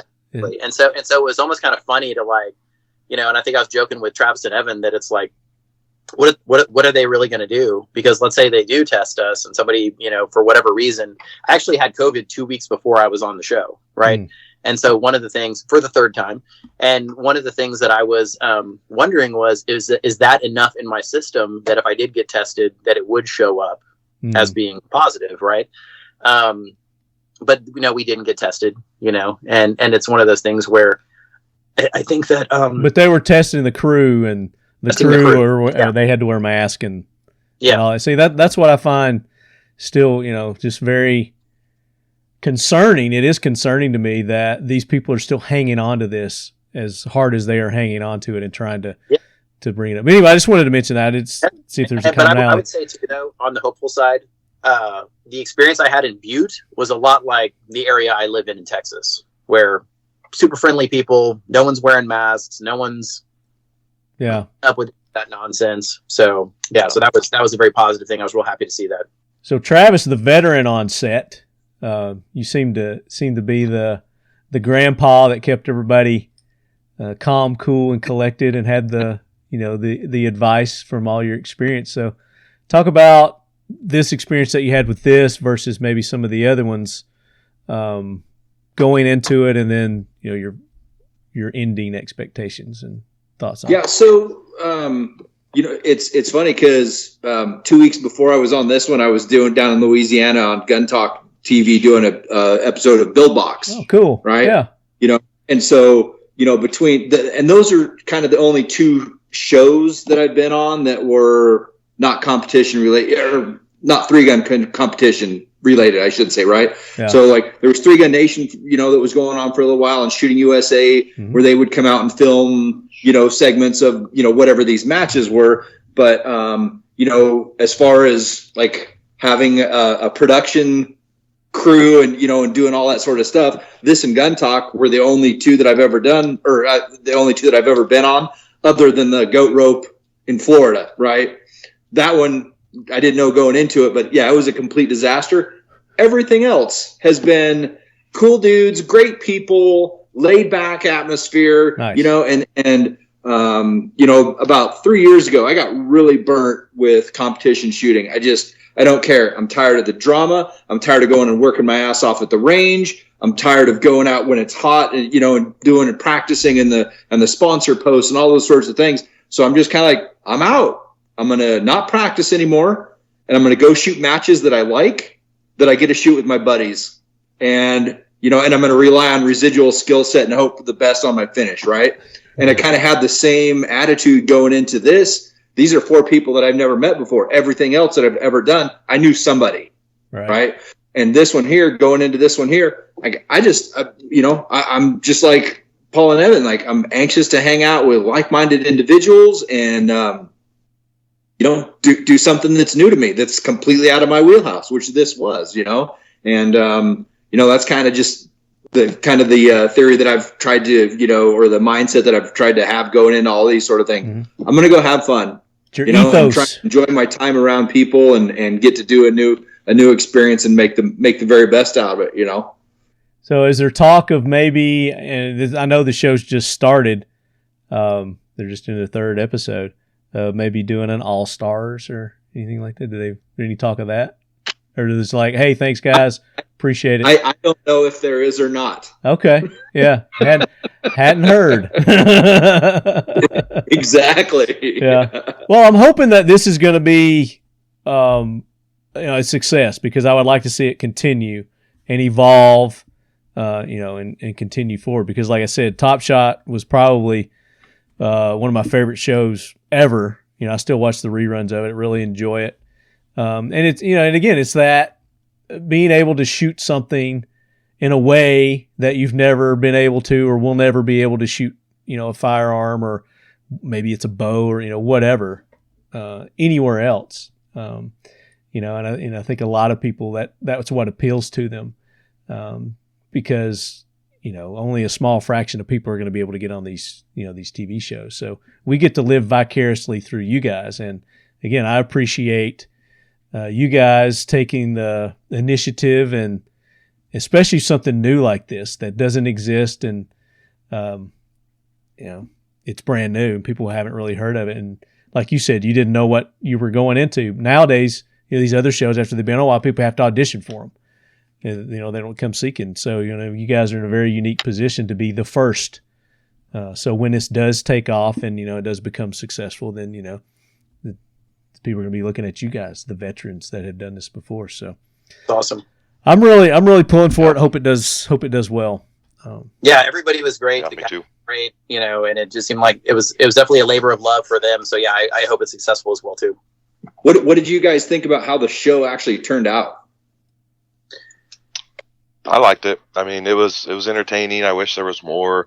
Yeah. Like Paul said, more scenes of us, like our hero shots, or like us talking. I remember my exit interview, if you call it, after the final competition, and after they announced the winners, they kind of talked to you one more time.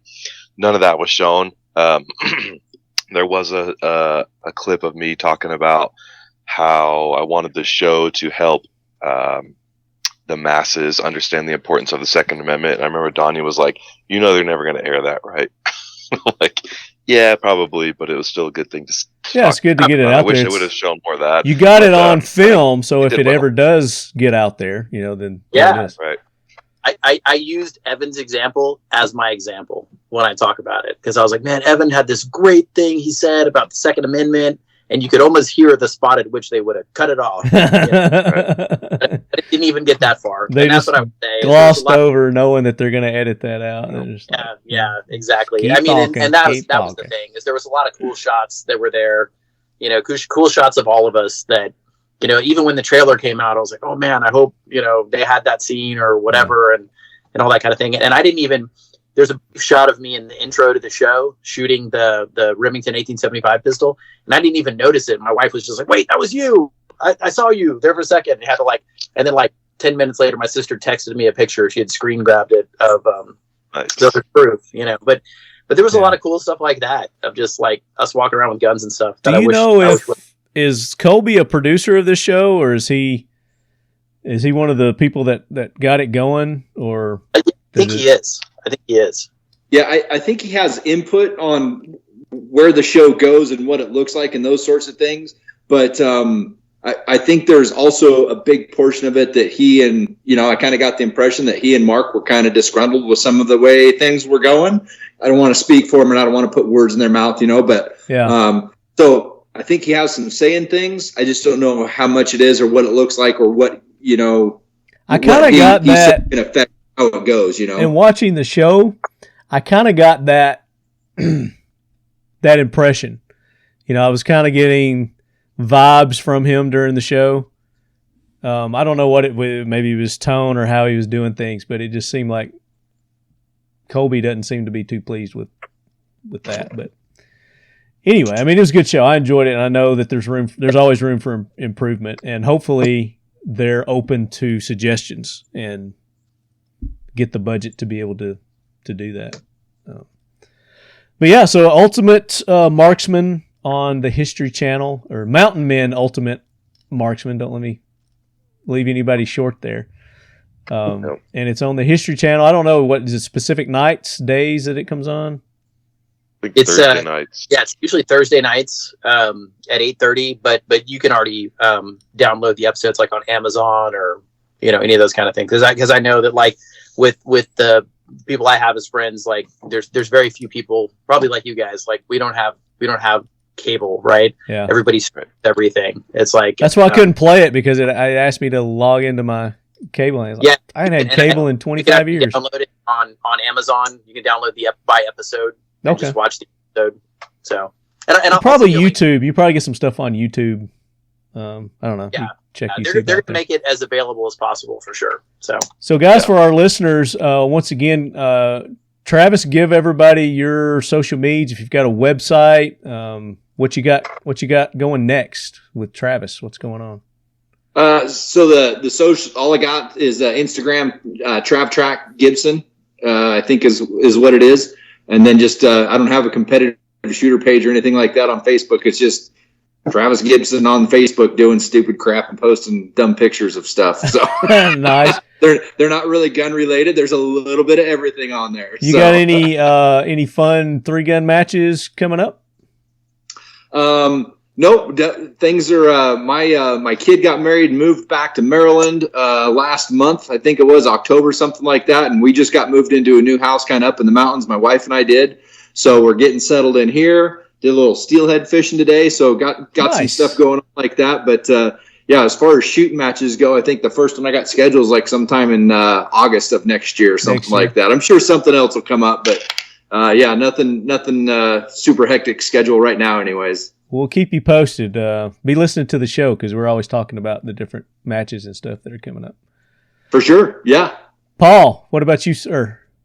Oh, yeah, for sure. So my primary Instagram is at the Orion Foundation. So that's at THE Orion Foundation. That's where I post a lot of my black powder stuff, just different woods runner shenanigans, that kind of stuff. Fairly active on there. There's also a website, orionfoundation.org. Where I'm posting stuff as well there too. The other stuff I do a lot of stuff with the mountain man hobby. I'm a member of a group called the American Mountain Men. We do a lot of primitive camping and primitive like mountain man survival type events. So a lot of that is through my mountain man website, buckskinning.org. You should be on alone. I would, but I may not be married when I come back. So like, I gotta, maybe when I'm older, maybe when like there's less kids in the house, that would work out. But I probably get too lonely. But that's what happens to most of them. They get lonely and they tap out. I could see that. And then the other thing I'm really excited about is I have a youth mountain man skills group that I do a lot of stuff with. We teach kids how to make firewood, steel, shoot black powder guns, that kind of thing. It was kind of my call to arms. I had a buddy of mine who was kind of disgruntled with the Boy Scouts and the directions that went. He said, man, I really wish I had a group I could take my son to where they could just work on mountain man skills. And I really took that to heart and put together a program called Green River Boys. And it's just greenriverboys.com. Back in the mountain man days, Green River meant the good stuff. Like you'd say, we're going to Green River. That's where Rendezvous was. And so it just basically is like the good stuff of mountain man stuff. It's Christian based. So we do Bible lesson, we do a mountain man story, and we focus on skills. And we're about a year and a half into it. Our pilot program has been real successful. So that's been another thing I've been really happy to be involved with. Fantastic, man. If you side plug, if you guys are shooting guns and want some steel targets, let me know. And I know a guy, because that would be something we'd like to donate to. Oh my gosh, that would be fantastic, man. I know we talked, but yeah, that'd be awesome, because our one of our skills is riflery, and we do like black powder shooting. So I would really appreciate that. That's fantastic. Thanks, Travis. Same here. Let's get in touch after this, and I know that I've probably got several sponsors that would probably donate some stuff for you guys. Oh my gosh, that'd be fantastic. I mean, because it's all basically, what part of the reason why we do it, it's decentralized. There's no there's no money in it, right? It's basically like the parents help spring for stuff or whatever, because that way there's nothing that's suable. Like they can't go after you and say, oh, well, we don't want you talking about Christian values and mountain man skills or whatever. So I wrote all the curriculum myself. I put it online for free. And people reach out to me on Instagram and they're like, oh my gosh, how can I do this? I'm like, just take it, just take this curriculum, do something with it. Let me know what you like and don't like.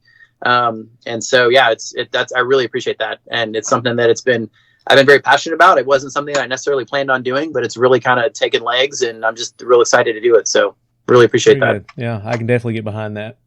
Evan. Yep. So Instagram, YouTube, and even Twitter, just Flood Munitions. So last name and munitions smashed together, Flood Munitions. And I've just been posting as much content as I possibly can. I just did a cool thing with my older sister. She runs a thing called Swans, Gowns, and Crowns. And she does like dress gowns, rentals. And crowns? Yeah. So we went out with a bunch of guns and gowns with my girlfriend and my sister and my mom, and they all dressed up, and we're out on the salt flats, and it's like super epic looking. It's so cool. So cool, man. Yeah. So I'm going to pull it up right here. Is this part of it here?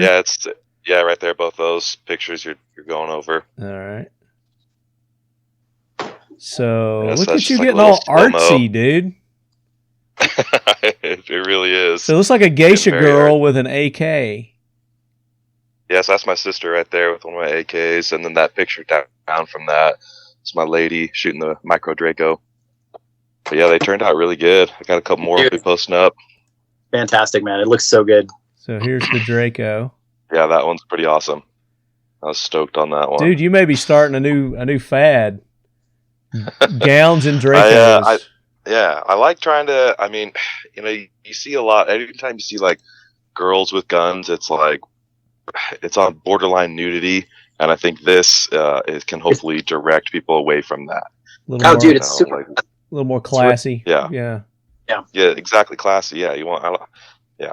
I think that's a good direction. Versus this nonsense right here. What's going on with this picture right here? It's like a Kalash bash or a classic in its own way. Red October or something. Yep, that was a fun one, dude. But, I need to know where you got this, because that's going to be. I got a buddy who's getting married. That needs to be the groomsman's nice tuxedo there. Amazon. That's where you find all the weird stuff. Perfect. Amazon or Etsy, apparently. Or Etsy. So I saw you did some stuff with Clayco the other day. Is that when you're at Red October? You're doing stuff with Clay? Yeah, I got to hang out with Clay and a couple of the guys from MK3 Firearms. It was awesome. Made some good connections down there. Hoping to see them. I'm trying to get into SHOT Show, so I'm hoping to see them there. So if any of y'all got the hookup, let me know. And I'll go sleep in my car. Holler at me. Holler at me. Alrighty. I'm hollering. I might have something for you to get in. Dude, and if you need a boot babe, I'm your man. Yeah. Very good. Guys, I really appreciate you taking the time to be on and share with me and the Leadhead Brigade your experience there with the History Channel's Ultimate Marksman. It sounds like it was a great experience for you guys. I know it was for me watching it. I really enjoyed it. And like I said, I hope it continues. And Leadheads, go to Travis's and Paul and Evan. And do y'all know Dania's stuff? I think it's just Dania Vizzi, right? Yeah, it's at Dania, DaniaVizzi. There you go. Go show them some love. Let them know how much you appreciate them being on the show, sharing their info with us. Would love to get you guys back if you got some new opportunities. Thank you. I'm sure you will have that spur from this this amazing opportunity that you had. There's probably going to be other things that blossom from that. If there's anything that I can do or the Leadhead Brigade to further that, we'd be more than happy to. Just let us know. We'd be happy to do that. Thank you for having us on, Lefty. Thank you so much. It was fun. Really appreciate it. Absolutely. Good time. And Leadheads, go support our sponsors, Mission First Tactical. Go to missionfirsttactical.com. Use the code Leadhead. You're going to get 20% off. Go to seal1.com. You could probably use some of this for those black powder guns that you're running there, Paul. Get you some of this It's Seal good stuff. 1. Cleans your guns, protects them against corrosion.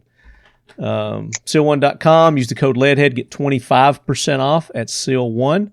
You want an awesome Talking Lead logo T-shirt like I'm wearing here for our viewing audience? You can go to 1776united.com. Get our logoed shirts. We get the Leadhead Brigade logo shirts there. They got patches.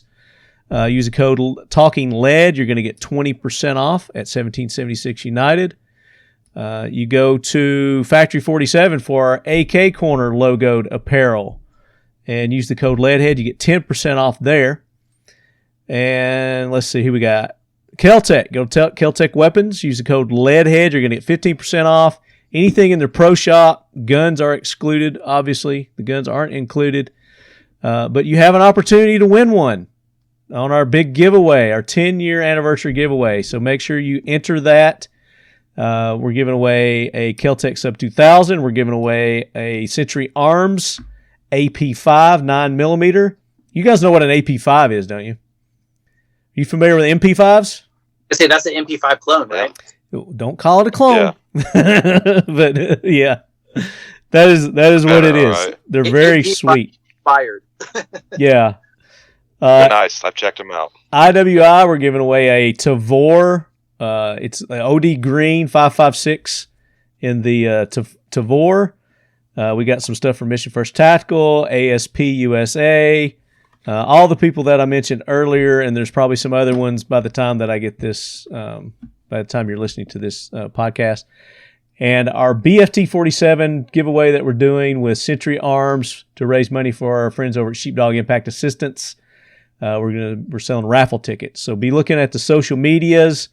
Be looking at where else did I post it? Listen to the podcast to get information on how you can enter and buy your tickets and do all that. So just pay attention. Isn't that right, Evan? Just participate, listen, and that's how you win on this show. Yep. Just ask Evan because he's won several times. I've been very impressed.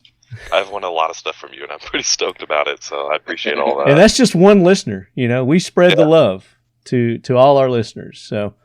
Leadheads, again, we appreciate everything over the past 10 years that you guys have done to get this show going from the grassroots. We have some very loyal listeners and fans out there, and I love taking care of you. So make sure you're participating. If for some reason you can't participate in the contest or giveaways that we do, whether you don't have a social media account or something like that, just get in touch with me, and I'll come up with ways that we can get you involved and entered in those giveaways because we want to include everybody. So that does it, guys. On being in the air for 10 years, man. Yeah, 10 years, man. 10 years. 10 years. That's impressive. Educated, the uneducated. We were doing this before podcasting was a thing. What the hell is a podcast? Who knew that, I'd be doing it for 10 years. I really enjoy it. I wouldn't do this if I didn't enjoy it and didn't love it. And I appreciate all our listeners, all our sponsors that have made it possible for the 10 years, and hopefully we get another 10 years out of it. Having great guests like Travis and Paul and Evan on the show, because that's what it's about. It's about you guys and what you're doing out there to push and promote, living the life. It's not about talking about it. It's actually going out and living the life, the 2A life, as some of us will call it.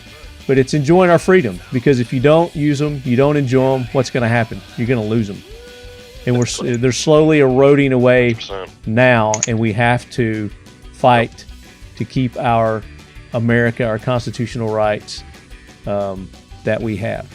So get out there and vote, and that's where it starts. You got to vote. You got to get the right people in the right positions and tell them what to do. They are not leaders.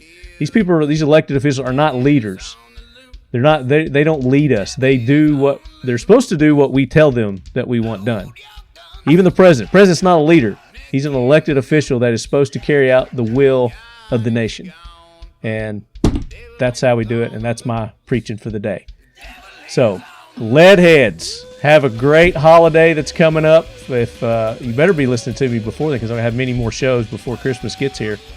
But until then, Evan, as always, keep your loved ones close.